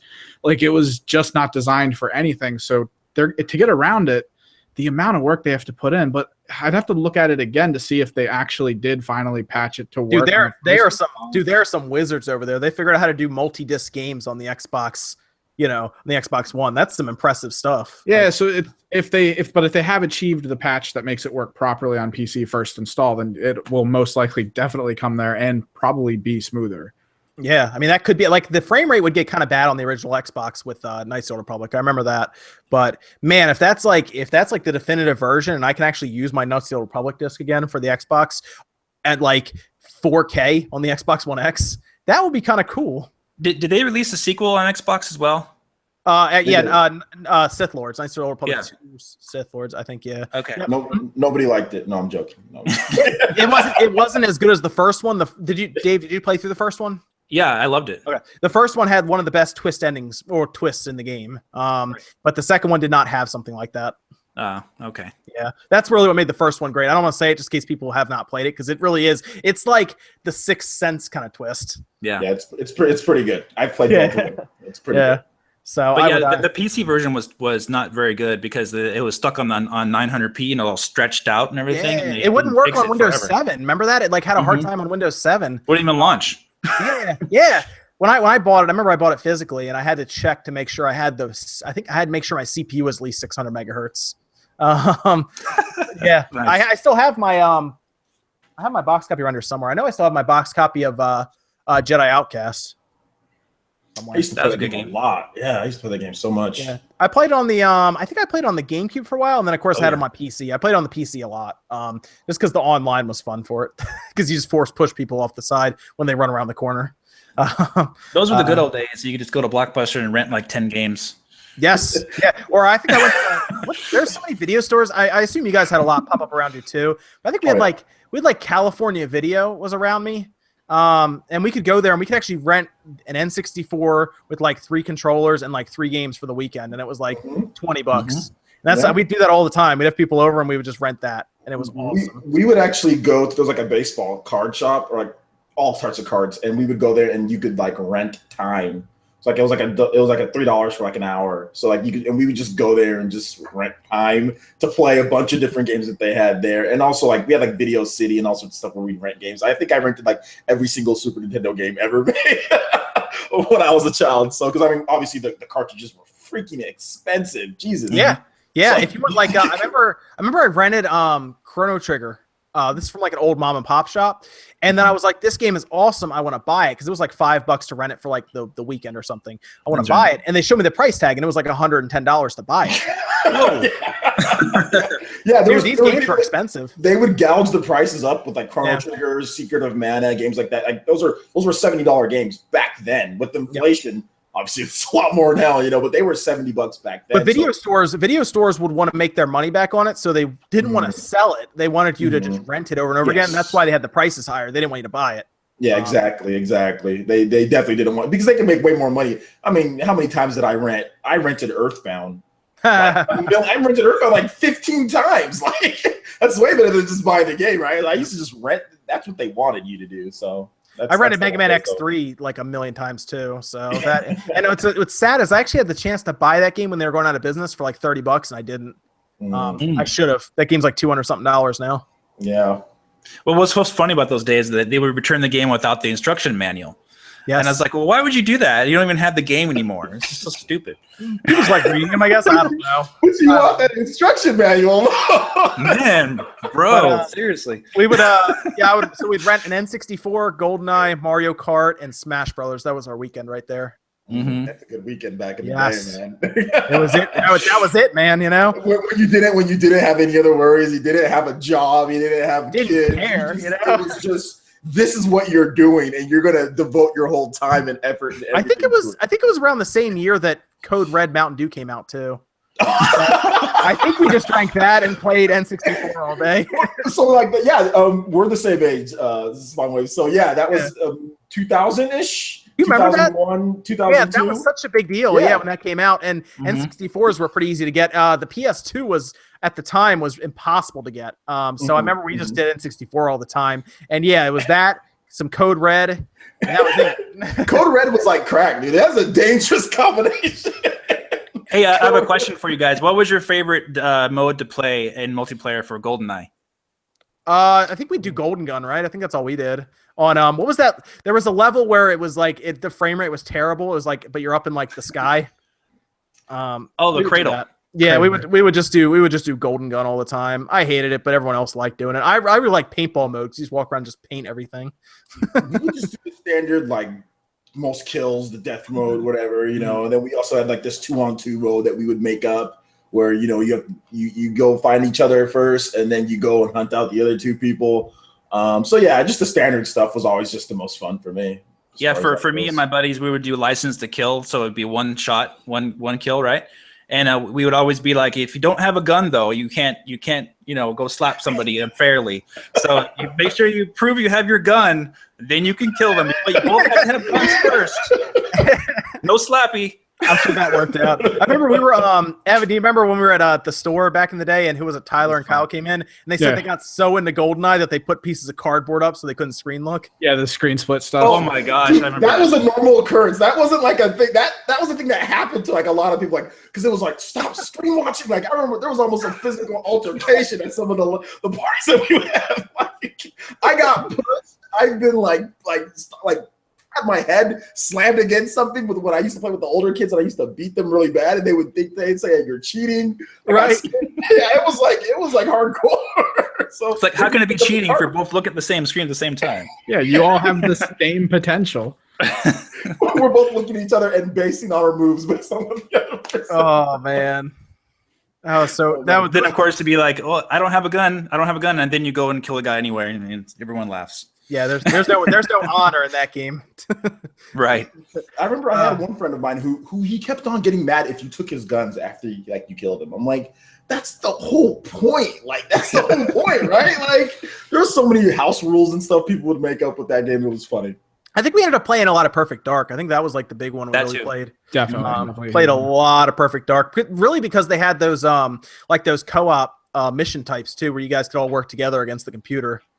Yeah, you put a bunch of meat sims in there. You always try to fight Elvis, like the aliens, and they were just ridiculous. And they added that like smart bullet time function around the time the Matrix movies were coming out. So you had that whole function. Those games that was a great awesome time period in video games. It was really before the internet was massive. I think that's why it was so fun.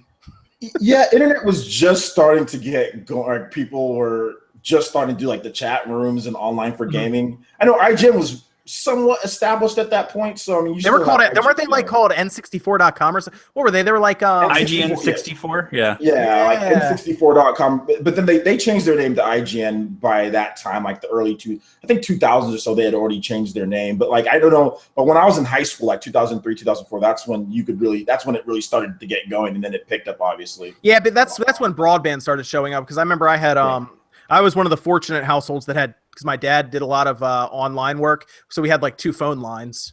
So we always had one that was just always online. And I remember I hooked up my Dreamcast because I really wanted to play Phantasy Star to it, and it just completely slowed down everyone's internet connection. Yeah, that's back in the day, man, when you had to like the net zero, like if someone's on the phone. Yep, I think we had what did we have? I think we had AOL, I think, and then I think we switched over to Net Zero. Maybe it was something, but it was like unlimited access through my dad's work paid for it. You took half of the 54K available. Yeah. Well, I had the sweet 56K modem on the Dreamcast, man. I didn't have the 28K thing. Yeah, man. I know. I hooked that thing up. I had my 56K modem hooked up to my Pentium 2. Mm-hmm. I was rolling that, and I think my first computer was I think it was a Pentium 1, and it was 90 megahertz. I couldn't play sound, I couldn't play music, and use the computer at the same time. Oh, okay. Yeah, because if you do that, everything is just slow down, and it would start like badly lagging. So exactly. It was great. I love the old days. Did you guys ever get into Turok at all on the N64, like Turok 2? Okay, so I got the first Turok, and I didn't like it because I couldn't see 3 feet in front of myself. So I remember I returned that like the next day to the we can't hear you, OJ. It was really nice of the rental place to let me return it. They let me return it and switch it out like the next day for something else. I think I switched it out for Quest 64, and that wasn't good either. It was a bit blurry to me, like Turok. It wasn't my favorite game. I'll just say that. Definitely wasn't. Did you guys get the N64 or the PS1 first? N64. I got N64. I really wanted a PS1. We just couldn't afford it. Yeah, I got the 64 first. My neighbor had the PS1, and then eventually got like the little small PS1, like the little guy. Mm-hmm. That, and I think Tony Hawk 2 came with it. So I did buy it like when I was in high school. I did buy a PS1, and I played Tony Hawk 2. Like that's my favorite. That's one of my favorite games of all time. Dude, Tony Hawk 2. Yeah, it's amazing. I can still bust it out and play that game at this point. I absolutely love Tony Hawk 2. Rodney Mullen just busted out the dark side. Rodney Mullen's my favorite skateboarder of all time. So. Evan, did you have the 64 or the PS1 first, dude? It was a 64. A friend of mine had the PS1, so we would just travel between each other's houses and see what. Dude, I swear, everyone I talked to was like, "No, I had the 64 first." But I look at the sales charts, and it does not line up with everyone that I've talked to, because it's like the PS1 sold way more. But I always look at the people that I talk to, and everyone's like, "Nah, I had the 64. I never had a PS1." Yeah, I would do the same thing. Go to my friend's house and play Final Fantasy 7, 8, and 9, and then go back and play GoldenEye. My buddy had Wild Arms 1. We just tear that apart. I would borrow sometimes my friend he'd always go out of the country. His parents were from like Sweden or something like that, so he'd always go out of the country. Anytime he went out of the country, he'd let me borrow his PS1, and I'd be like, "Oh my gosh," because his parents spoiled him silly. He had so many games for the PS1. Like he had Gran Turismo, he had all those games, and I would just be like in heaven for like the weekend. I'd just be playing all these different PlayStation 1 games. Half the time I was waiting loading, but that's okay. Did you get it? And you were like, "What is this memory card thing? What do I need this for?" Just the loading times. I'd just be sitting there like seriously. Like, some of the loading times were like 2-3 minutes. Yeah, it took a while. Yeah, but did you guys ever get a Dreamcast? Yes, I got a Dreamcast. I think it was 2000. I got a Dreamcast in 2002. Well, there was a point in time where they were fire selling them for $50 a piece. That was 2002. Yeah, they were just getting rid of them. Yeah. So I ended up with one too. We got ours on eBay. I got mine on eBay. I got like that and like 15 games, like 3 controllers for like $120. It was great. That's pretty good. Yeah, I was waiting for the GameCube because it came out in 1999, Dreamcast, and I was like, I heard about this Project Dolphin, so I'm gonna wait for that. And so I never got the Dreamcast, but the Dreamcast is a great system, though. I definitely do like it a lot. Dreamcast is cool. It had some cool ideas. Yeah, definitely some neat ideas that really got used up after it left online play and everything. So Dreamcast was very ahead of its time. Even like I didn't even know how to fully use it back then when I got it. I was like, okay, this online thing, Sega Net. I don't know. I just want to play Street Fighter Alpha or Street Fighter Third Strike. I just want to play. Like I ran into Skies of Arcadia.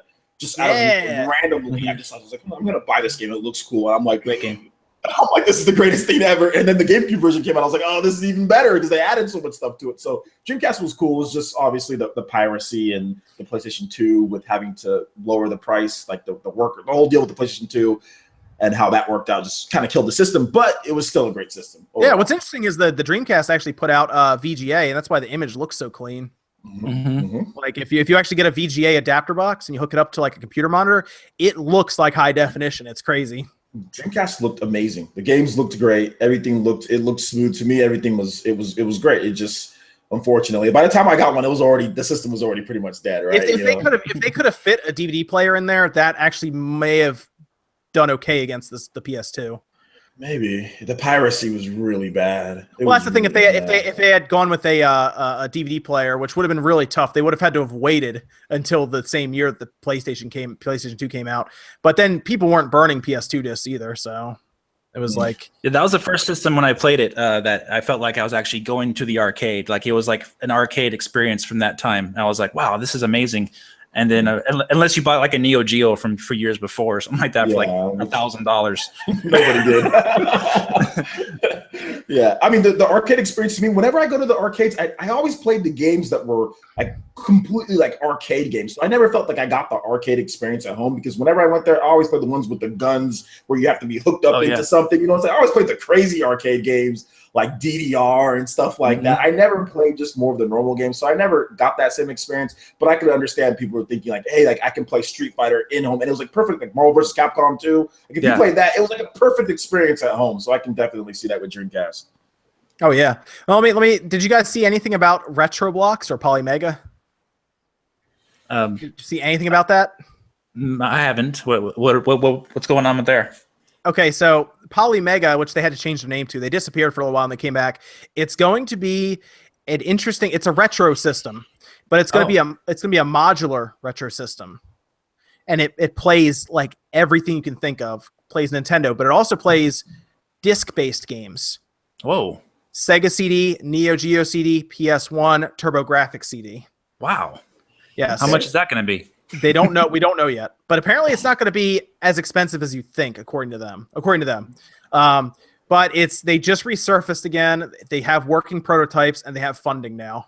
Is that the same thing as that one company that like I guess Pat the NES Punk? No, you're thinking of the Coleco Chameleon. Okay, yeah, that's what I'm thinking. Like they were going off on that for like 2 or 3 years. That was a massive disaster that set the retro gaming community back quite a while. Is this Kickstarter? Yeah. They were going to do a Kickstarter, but apparently they were approached by actual like capital ventures, and they don't have to do it now. It's polymega.com. You can go right to that, POLYmega.com. And it's a legit looking site. Everything looks good. They have a mailing list you can sign up for, and they'll send you out. They're going to try to do pre-orders later on this year, and it looks really cool. I'm going to definitely get one. Do they have a picture of the console? Good. Yeah, the system looks good. I mean, if it's going to end up looking like this. It looks good. Yeah, so I'm definitely gonna get one. Yep, It's a good looking system. So I'll even drop that in the chat for some of you guys. Oh wow, Mega.com. Yeah, I'm taking a look at it now. Yeah, looks good. Very. Oh wow, yeah, I like that. And it's modular. Like I said, you can order different modules, the ones you want. Those are Super Nintendo connections, right? On the front there. You can get different ones. So you can get a like you see the top, you get like a Genesis top. If you go to where is it? If you go to their I think it's all the way at the bottom. They have a little press kit at the bottom. The different connect. You can see if you scroll down to the bottom, you can see like different. I guess you can snap them off and put on different connections onto the front of it, so you can use the controllers. Yep. So you can order whatever you want.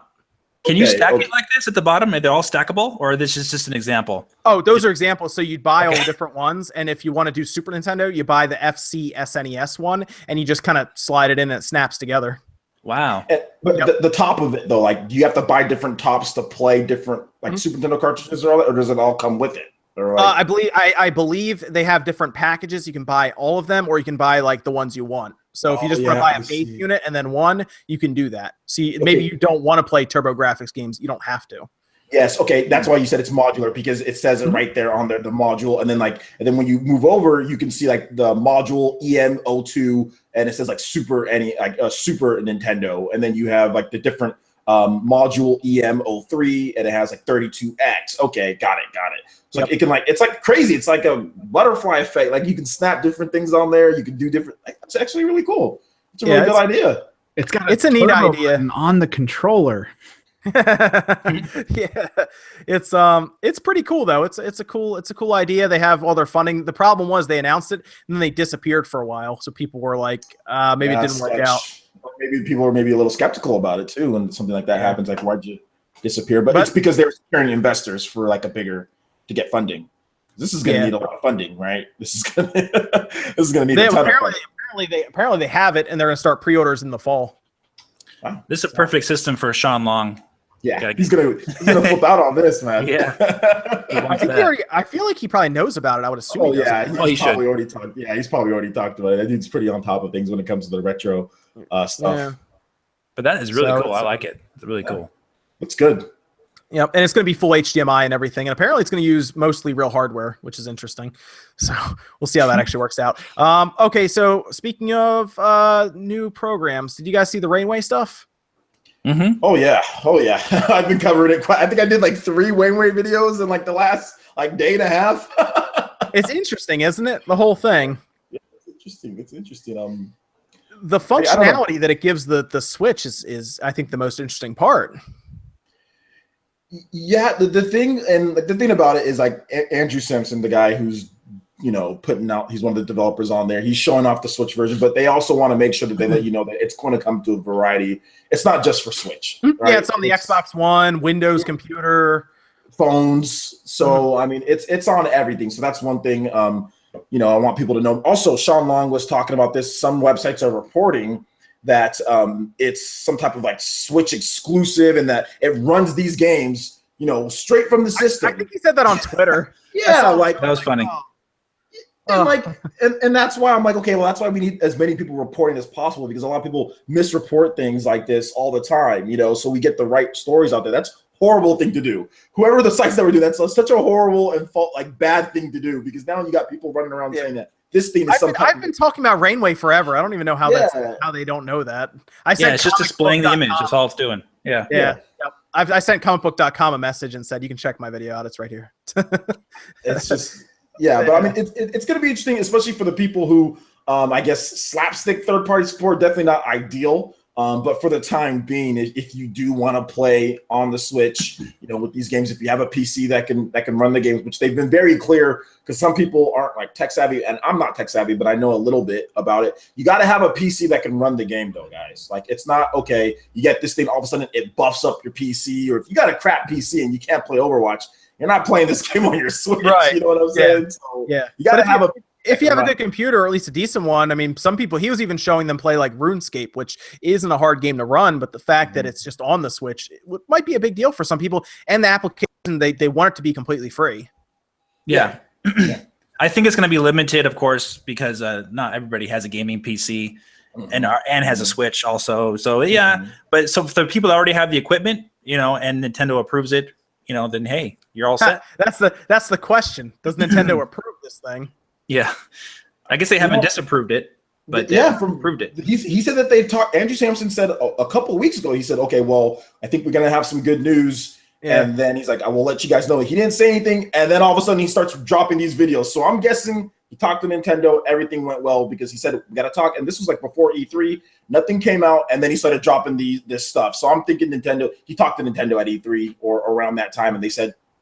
I saw some more tweets. He doesn't seem to want to say that they've approved it, but he keeps saying they have not like disapproved it or disallowed it yet. I feel like they're still in like the back and forth stages, because maybe Nintendo wants a little bit of control as to what they can send through this tunnel. But he's doing the right thing by developing it now, just in case everything is approved right away. He can already have it ready to go. Yeah. Oh, absolutely. Yeah. So he's got everything working on the Switch to the most part. Apparently, the Joy-Cons work through HTML5. And no problems there. So that would be cool. Now, if it works anything like how Steam Link works, which is great, it works fine, then you're in good shape. I'd be curious to see the latency when you're away from your house. But I do know locally, if you have a decent router, it'll work fine. So okay, can you explain to people, because that's one thing that I still don't know. Maybe you can explain to me too. How does it work when you're like not like next to it? Because I thought, wouldn't it be to where you're next to it is probably the ideal? Does it work over the internet when you're not at home? Will it work? Yeah. Have you ever used any kind of remote desktop software like what did we used to use? TeamViewer. Have you ever used anything like that? I have for work, but not for like. Yeah. It's similar to that. You can also, if you do PlayStation Now, for example, have you tried any of that at all? I haven't done PlayStation Now. Okay. No. By the way, there's a free trial. You can try it, and then that'll tell you exactly how this is going to play. Okay. Yeah, you can literally go on there, try it out, and then cancel it within the week, and it won't cost you anything. But it'll give you an idea of how it plays, because they're using basically a computer at Sony's like warehouse or their server farm, and then it's streaming to your PlayStation, like PS3 games essentially. So that'll tell you exactly how it's going to work depending on your internet. I think they said you need a minimum of like 2 megabits per second. At least, yeah, that's probably for 720p. You probably need like 4 for 1080p or even 5. But this is where I get to the point where I want to yell at Comcast, because it does have something to do with your uploads bandwidth and speed as well. So, but for the most part, I think if you have like at least 3 megabits that you can put towards it, it's fine. It'll work. There is some button lag. I will say that you're not going to play, say, Street Fighter or Smash Brothers easily with it, but like RPGs or slower moving games, you're gonna play fine. Like a Persona, like say Persona 5 or something like that. This is another great. This is another way you can try it, OJ. If you don't want to even do the PlayStation Now, do you have like a laptop or something you can kind of walk around with? So what you can do is on your PlayStation 4, you can just use Remote Play. Have you tried that before? I've tried Remote Play on my Vita. And the problem that I've had is that like there's like latency issues even within my house. Have you tried it on your computer? No. You can do it on your computer as well. You take your DualShock 4, you plug it into your computer, and you run it. It's free, by the way. The whole thing's free.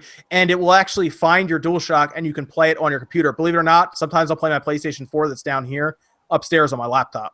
Oh, I see. It's actually really cool, and it works well. It also comes down to your router speed and if you're wired or wireless. But I play wireless, and that's how I've been rolling through Persona doing that. Got it. Yeah, Persona's kind of tough to play just sitting down in front of the TV. So if you want kind of a preview for how Rainway is going to work, guys, just go on your PlayStation 4, use Remote Play, and stream it to any computer you want, and that'll tell you how Rainway is going to play. Got it. There's also YouTube videos you can watch too, tutorials. Okay. Yep. I just want to clear that up because there's been some confusion based on that. You know, some people were saying, "Oh, well, it sucks that you can't play. Like you'll have like the Switch, but you can't play it outside." And you know. But if you want to leave your house, you can do that as well. So let's say you travel and you let's say we're at Too Many Games, for example. We got a hotel room and we were in there with the internet. As long as your computer is on, the way they were describing it, you have a program that stays open, a Rainway app essentially, and it acts as the server on your computer that you can then access with a web browser, and then you can have it set to launch games for you. It's a bounce back. Got it. So you log into it with your Switch with a browser. The Switch has a browser, it's hidden, but it's there. You would use that. You would tell your computer, "Hey, launch Overwatch." It'll launch it, and then it'll give like top level priority to your Switch's controls. And that's how it works. But again, you're going to have that latency of it going from your Switch through the internet to your computer. Your computer figures it out and sends it back to your Switch. Yeah, especially hotel internet. Enjoy that whole frame drop. Oh yeah, but he did a test. It's also on his Twitter. He did a test, and I think he was getting pretty good. I think it was like 22 millisecond is what he managed to get from 80 miles away. And that's pretty good. That's not bad. Again, that's going to affect something like Street Fighter, but if you're playing Persona, for example, you won't even really notice it. Yeah, probably in a few years, we'll get to the point where that won't matter anymore. The button lag, and when the internet, everyone gets the next upgrade or whatever, you know. Yeah, dude, here's okay. I go off on the internet for a while on this one because I follow this exclusively with Comcast in my area. So I found out recently that Comcast is offering a much higher internet service in my area. It's much more expensive, but I can get 1 gigabit down and 1 gigabit up now from Comcast. Whoa! But it's $300 a month. Wait, $300 a month? Oh, but it's a gigabit. A gigabit upload. You can upload your video right away. Yeah, oh my gosh, you can upload yourself it while you're doing it. a gigabit yourself, dude. That's like live action feed. Yeah. Jesus Christ. Yeah, it's pretty pricey. So what I found out when I called them, I think there's also like $1,000 up front to give them as well, because they actually run a fiber line out to your house. Oh, so you like get a direct connection from their satellite there? Oh yep, you get a direct connection to their hub. That's how it works in my neighborhood anyway. So the reason it's so expensive is because they know only like 10 people in the neighborhood would even pay for it. Yeah, I mean, when you have God running yeah. When God is running your internet connection. The thing that kills me is if I go like 3 miles into Delaware, because I live right on the edge of Delaware, I can get Fios and get 300 down and 300 up for like $80 a month. Fios is good. It's just not available in my area, but I really want it. Same here. I only have Comcast, and it kills me inside. Comcast is so trash, dude. I had a Comcast when I was in college, and I hated them. I get 100 down and 8 up. The up is the down isn't bad, but the up is horrible. Well, not horrible. It's not a horrible. It's bad. It's bad. It takes me about half an hour to upload a video. Yeah, but it's not. It's definitely not good. I mean, I got 23 up, so that's great. Just, I would kill for that. So, guys, you heard it here first. SpawnWave will do live uploads. Yes. Pretty soon. Yes. With a gigabit up, I think I could stream 8K video. Oh yeah. Oh my gosh. Yeah. Well, but but you said $300 a month. Yeah, it's expensive, dude. Are you willing to pay that? No. Yeah. I don't even need that much. I need like it's like not I would be fine with really.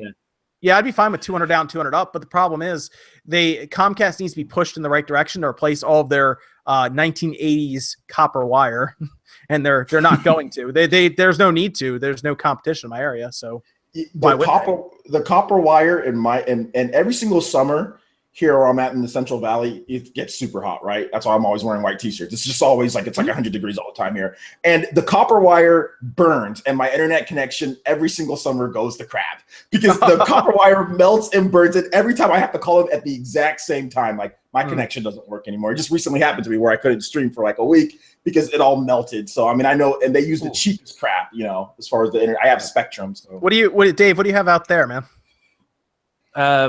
I believe it's Comcast as well. Oh, okay. I don't know if they gave you guys better internet out there, but it's I don't like it here. I think I have 300 down right now. Mm. Oh, okay. And nice. And I think it's like not very good uploading though. It's like 25.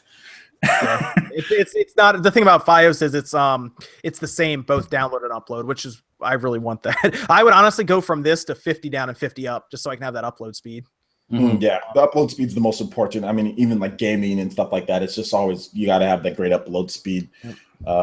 Yeah. So I don't know. That's the thing though. They got to be pushed into doing it because it's very costly. Like whenever I see construction workers out there probably working on electrical, I'm always hoping Fios is coming in, but they have to dig up yards and everything. They got to run fiber optic lines. But whenever we get to that point, because at this point, the United States has like the worst internet in the world, which is crazy to think about. Yeah. So who has the best one then? South Korea, I think. Is that StarCraft tournaments? Evan, is that correct? South Korea has the best internet? I think the last time we checked, I'm almost positive it's South Korea. Yeah, they have the best internet. They have it's like $20 for ridiculous internet. Like I have to remember what their average is, but it's super high. I pulled it up. Number one is South Korea, 26.7 megabits upload, or just it says average connection speed. And then number 2 is Sweden with 19. Number 3 is Norway with 18.8, and number 4 is Japan with 17.4. Yeah. There are some crazy speed tests you can go online and look up, and it's always people off the coast of Japan doing it. And it's like you see the little, how like you do speed tests, you have a little arrow that like slowly fills up like that. Yeah. They'll do a speed test and it starts here and it's just like that. It's just instant. Jealous. So yeah, me too. I don't know. I mean, I know there's also parts of the world where like internet's terrible, but it's not here. Yes, people are saying Australia. America's is horrible. Like we're like below. Hold up, it's like Netherlands, Hong Kong, Latvia. What country is that? What? Okay. Man. 1 gigabit up and 1 gigabit down at Fios. Oh man. Finland, Denmark. There's just so many more countries that have better than us. We're pretty below, man. Yeah, we're running on stuff from the 80s, like I said. Do you think it's the population factor here too, that everyone's using at the same time? Population size. I know some countries require like the companies to stay up to a certain standard to try to make sure the country runs well. For us, since it's more of like the open-ish market, like the Comcast near me just bought AT&T, which had the cable network here, and then they just went, okay, we're Comcast now, and then walked away. Like it's still, that's still what it is. We still have the cables above ground. Technically, if a wind blows out here and a tree hits a cable, my internet's down for a good 10 minutes. It's terrible. It's just super old hardware they're using, and they have no need to do it because they basically run a monopoly that is for some reason not regulated at all. It's weird. And that happened during the me and Dave, we were streaming the Nintendo January and there was a storm, and literally I heard like a tree hit something and everything just went out. My whole power, everything just cut. I'm like, this sucks. I was telling guys online to don't leave. He's gonna get it back up. Oh man! Well, I was sitting in darkness for like 3 minutes. Like, okay. Yeah. So everyone else is moving to fiber optics, and I don't know. They just don't care. And like I said, they're not pushed to care. They're going to get whatever they can out of these copper wires until they pretty much dissolve. But it's eventually. I have to imagine eventually the government, the United States, does something about it. But I mean, at this point, Comcast pays money to the government. For them to, they passed that bill where Comcast can now sell our information. So that's great. Yeah. So it's the government doesn't seem to care about any of that, which is weird. America, baby. Yeah. I don't know. I mean, I know it's like a first world thing to complain about, but still, it is. It is. It definitely is. But it is. Yeah. All I know now is apparently I need to get $300 a month, and I can have ridiculous internet. So there you go. We'll see someday. It's not like you don't have like a kid to feed or anything. Yeah, I know, right? He keeps eating. That's fine. That's fine. All right. Well, we got another 10 minutes left. Does anybody in the chat want to ask us any questions before we close it up? See if anybody has anything good. People keep talking about the Atari box. We still don't know any other information about it. Yeah, people have been asking me about that too, and I'm like, I don't know what to tell them. I'm like, Atari's ancient even for me, and I'm an old dude. You know, I mean, we're all kind of old guys, and it's ancient for us too. I think it's just because it's so fascinating to see such an old company get back into the the console market. It sounds weird. I'm just curious what the specs will be. Like, what are they going for, really? They have to use an ARM chip, right? Like, just go all ARM and then do something that's like mediocre visuals and everything. I don't know. It's I don't know how they could R&D something so expensive, and then compete against the PS4 or something. Although we keep hearing about that third company that apparently AMD was designing something for, so maybe. Wasn't that like a Mac laptop or something like that? Oh, is that what that turned out to be? I just remember everyone was like trying to figure out if that was the case. Yeah, it was like a Mac laptop. Okay, what we got here? I'll watch Dragon Ball Super when I get done here. Yes. I didn't get the Crash Trilogy yet. I keep thinking about it, but I haven't done it yet. I'll get it when it's like $10 because it will be. It'll drop, but it's not. It's a timed exclusive from what everyone's saying. Like the rumor is this timed exclusive, which means it could go to like the Xbox or maybe the Switch. We'll see. Well, I mean, they do those sales at the holidays on PSN, so I'm sure they'll discount it like 50%. Yeah, because you look at the what's it called? What's that game? Ratchet and Clank. That got discounted quick, and it's like $9 right now. Yeah, so I mean, and that's basically free. Yeah, exactly. I picked it up. I was like, okay, now I'll get it. So like with those games, you just wait. You don't need to buy it right at launch. They were selling the deluxe edition of Battlefront last Christmas for like $12. Oh my gosh! And it's like, and they were selling for $100 when it first came out. So it's like, man. Someone also asked about the someone else about the hardware comment that they had at the investors meeting. You talked about that a little bit, Dave, didn't you? I just mentioned it in my video. I said they announced that they're working on new hardware, basically, and that's it. And then people were. Apparently Nintendo really, I think I think that was just what's that generic answer? It's like, we are definitely investing in the future kind of thing. I think that's what they were. Well, he said they have the $9 billion and they asked you, what are you doing with all this cash? And he's like, well, we're investing in new hardware, software, IP, mobile, and amusement parks. Of course. Yeah. You got to make the next iteration of the Switch, right? The next Switch XL or Switch Mini or whatever of course. And in one of the earlier questions, they did actually talk about how everything's coming out with VR and how they're interested in it, but not yet. So maybe something related to that. Yeah, I wouldn't put much money into that. They said they're investing in recent, tech innovations. They didn't say, of course, what, because they're Nintendo. Yeah, but I mean, it could be anything, you know. I mean, my first thought was 4K and VR, but then they were like, we're not really that interested in 4K. I mean, they're interested in 4K to a degree, but they're not like putting anything out anytime soon for it. I think, but you know, behind closed doors, they're working on chipsets and stuff that might be able to put 4K out. So, I mean, with the with the Wii, they were working on the Wii U that was doing 1080p and 720p. So, Right. whereas someone was talking about Metal Gear Solid, a lead developer for Metal Gear working with Nintendo. I didn't hear anything about that yet. I don't know if you guys did. Yeah, he worked on. There's a developer that's now working for Nintendo's like EAD team or something like that. That he worked on Resident Evil 7 and he worked on Metal Gear Solid 5, and now he's an employee with Nintendo. And that potentially he's working on a new project. They said that it could be Zelda DLC, but probably not, because the director of the Zelda DLC and everyone, you know, a person of that stature would probably be in the lead role, and he's not talking about the Zelda DLC. There's someone else talking about Zelda DLC, so it's probably not that. So people are trying to say, okay, well, maybe Nintendo's working on some type of game like a Resident Evil or like a Metal Gear, mature rated, realistic looking type of game, and maybe he is the leader, or he is like the lead producer of that type of game. Since he has that type of experience. So. Okay, so he's kind of more for like the kind of the creepy ambiance kind of games like Resident Evil. You said. Yeah, Resident Evil 7, he worked on that, and he also worked on Metal Gear Solid 5. So is it possible he could be helping with Metroid? You know what? That's a possibility. You know what? That it all kind of lines up, right? That's definitely a possibility. Metroid definitely fits the Resident Evil and Metal Gear Solid type. I mean, that's Nintendo's equivalent, right? Yeah. So yeah, he can definitely be working on that. They said that with Metroid, they have a talented group of. It sounds like they kind of just brought people together, right? That they have in-house that they can control, which makes sense because we've seen some companies, like obviously we see Square Enix, who should have made things like Final Fantasy VII Remake and Kingdom Hearts 3 in-house from the beginning.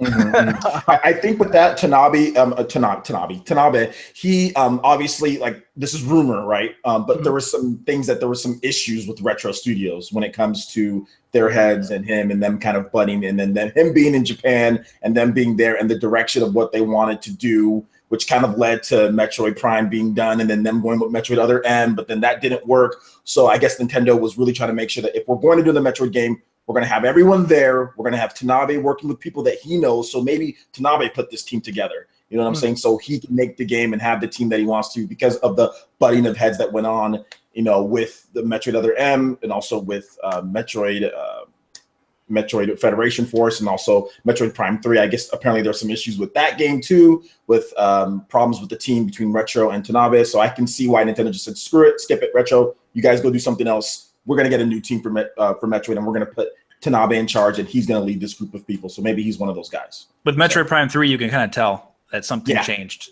The way the game is, it's not the same as the first two. A little bit different.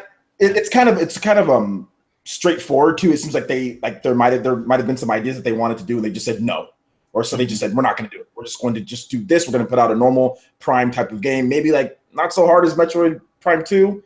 You know, not. I mean, it's probably the easiest out of the three, right? Yeah, I would say it's the easiest out of the three. So they put the hyper thing in there, you know, like so there's a lot of different things in there, and you can tell. So maybe something happened. Maybe Retro wasn't given enough freedom, you know, creative things to put in kind of something. I don't know. I don't want to bash Tanabe or anything like that, or, you know, but, you know, we'll see. Next one up, we have Steep having issues with the Switch. Do you guys hear about that? Someone was asking recently. It sounds like they're having an issue with online, which makes sense because Steep is an online-only game.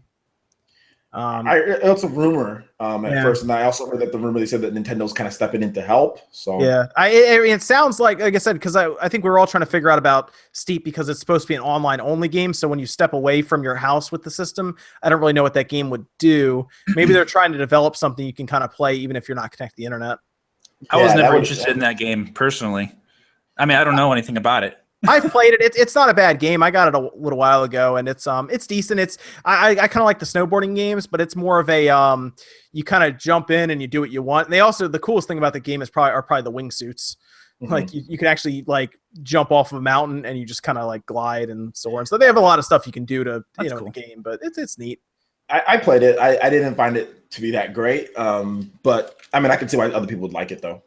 Yeah, it's a fun game. It's not like the be all end all or anything. I think it was on sale on Steam for like half off this sale, but it's all right. It's cool because it's like an open world snowboarding or skiing. Snowboarding, cool. Yes. I thought you said snowboarding. Yeah. It's it's an open world snowboarding, skiing type of game. It's fun.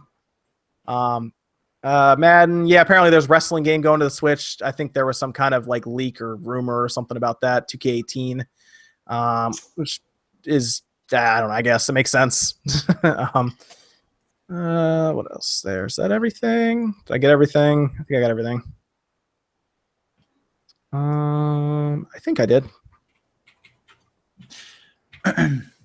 Yes, I think I got everything. And then, someone was asking about Xenoverse 2 as well. Yeah, that game actually, Xenoverse 2 on the Switch actually looks pretty good. Yeah, I have it on my computer. It's a fun game. Have you played it before, OJ? Yeah, I've played it. I have Xenoverse on the PS4. Nice. I don't know what I know why I got it. It was gifted to me. So I played it a little bit. I was trying to say, like, did I buy it? No, I didn't buy it. Did I get a review copy? No, I didn't get a review copy. But I know I have it. But yes, it was gifted to me. Very good. Nothing about Pocket Rumble. I have no idea what happened to that game. It kind of fell off the face of the earth. The developer said they was having some issues with online. That makes sense. Very good. Very good. Okay. Maybe we can get that figured out because Evan actually liked that game. Well, you played it on your computer, didn't you, Evan? Yeah, it was pretty fun. It had all the basics in it. I mean, it wasn't too like overly detailed of a fighting game, but there's, some beauty in that, I guess. It's like a $10 game too, so it's very Neo Geo Pocket Color like. So. Oh yeah. It's just we're waiting for it to, I guess, come out. So I don't know. Yeah, someone else is saying the Polymega. Yes. If you go online and look up on YouTube, they I don't know if you guys are familiar at all with the Neo Geo CD, but the load times are horrendous on that system. We're talking minutes of load time. They fixed that with the Polymega. It takes about 5 seconds apparently to load from the disc. Nice. Well, it should. Yeah. All that old data. Dragon Ball Fighters to the Switch, nothing about that, but apparently the massive outcry for that game is there. So Bandai Namco said that we hear you. Yeah. So you might see that show up. Believe it or not, the game looks great. Not that hard to run, surprisingly, from what I've been hearing. So that's I can see that show up on the Switch pretty easily. I think that's it then. I think we're good, guys. Anything else you guys wanted to say? I'm good. Good. One thing I want to say is that Nintendo hasn't played all their cards yet for this year. We're going to have a big surprise pretty soon. What do you know stuff, Dave? You try to get on the know again? No, I'm not trying to get on the know because the know will put like the words what I say, like word be like, you mean this. Super insider details. Nintendo. I know, it's so dumb. They actually looked pretty bad last time, Dave, because they were like, Super Metal Dave says 2 Metroid games, but it's Dave, that's not gonna happen. Get announced. but yeah, I'm just saying, I'm throwing it out there that Nintendo hasn't played all their cards yet for this year. So interesting. There's more surprises to come. Is that okay? So something this year then? Mm-hmm. Oh yeah, definitely. I mean, and that's what I was trying to tell people. Like, as far as like E3 goes, it's like you guys are sitting here. Don't try to sit here and act like E3 is everything, because trust me, Nintendo does not see it that way. That's exactly why we got the announcement. They could have easily announced the whole Super Nintendo Classic thingy at E3, like during their 25-minute thing, and could have blown it out of the water even more than they did. You know what I'm saying? They could have said, "Hey, you get Star Fox 2 during that thing." That would have just been amazing during that. But they just said, "Nah, we're good." They announced it a week later. So it's an announcement you've heard of, Dave. You don't have to say it, but it's an announcement you've heard in the background a little bit. Kinda. Okay. I'm not going to say too much, but yeah, okay. There's more surprises to come, and Nintendo even hinted at it a little bit that they have more to show for this year. Didn't Reggie say something about that? He did. Yeah. So there's more coming this year. Okay. So guys out there, I know if you're not happy with something going on with Nintendo right now, maybe you will be. Oh, all right. Okay. All right. Sounds good to me. I will look forward to see what this announcement is. I'm thinking I don't know, maybe it's online. I don't know. We'll see. We'll have to wait and see. Yes. Okay. Dragon Ball Fighters 2 and 3 combo. Yeah. Okay. So I guess that's everything. Dave, do you want to let them know where they can find you, man? It's Super Metal Dave 64 on YouTube. Just type it in, and then at SMetalDave 64 on Twitter. Very good. Very good. About you, Evan? Pretty much anything Kimmerix Project. Cool. On Twitter, Twitch, Instagram stuff. I'll just do my little thing. I'm the guy that's been modding that a lot of you have noticed in chat. Thank you for that. You did a good job with the chat tonight. I saw that. And then OJ, where can they find you, man? Just Player Essence. You can find me on my Twitter if you want to talk to me. Just at Player Essence, and my alarm's going off in my house right at this time. It's fine. It's my daughter. And It's just a fire. Yeah, it's just a fire. My house is just burning down. Don't worry. My video games will be safe. I'll take them out. At Player Essence on Twitter. That's the easiest way to get a hold of me.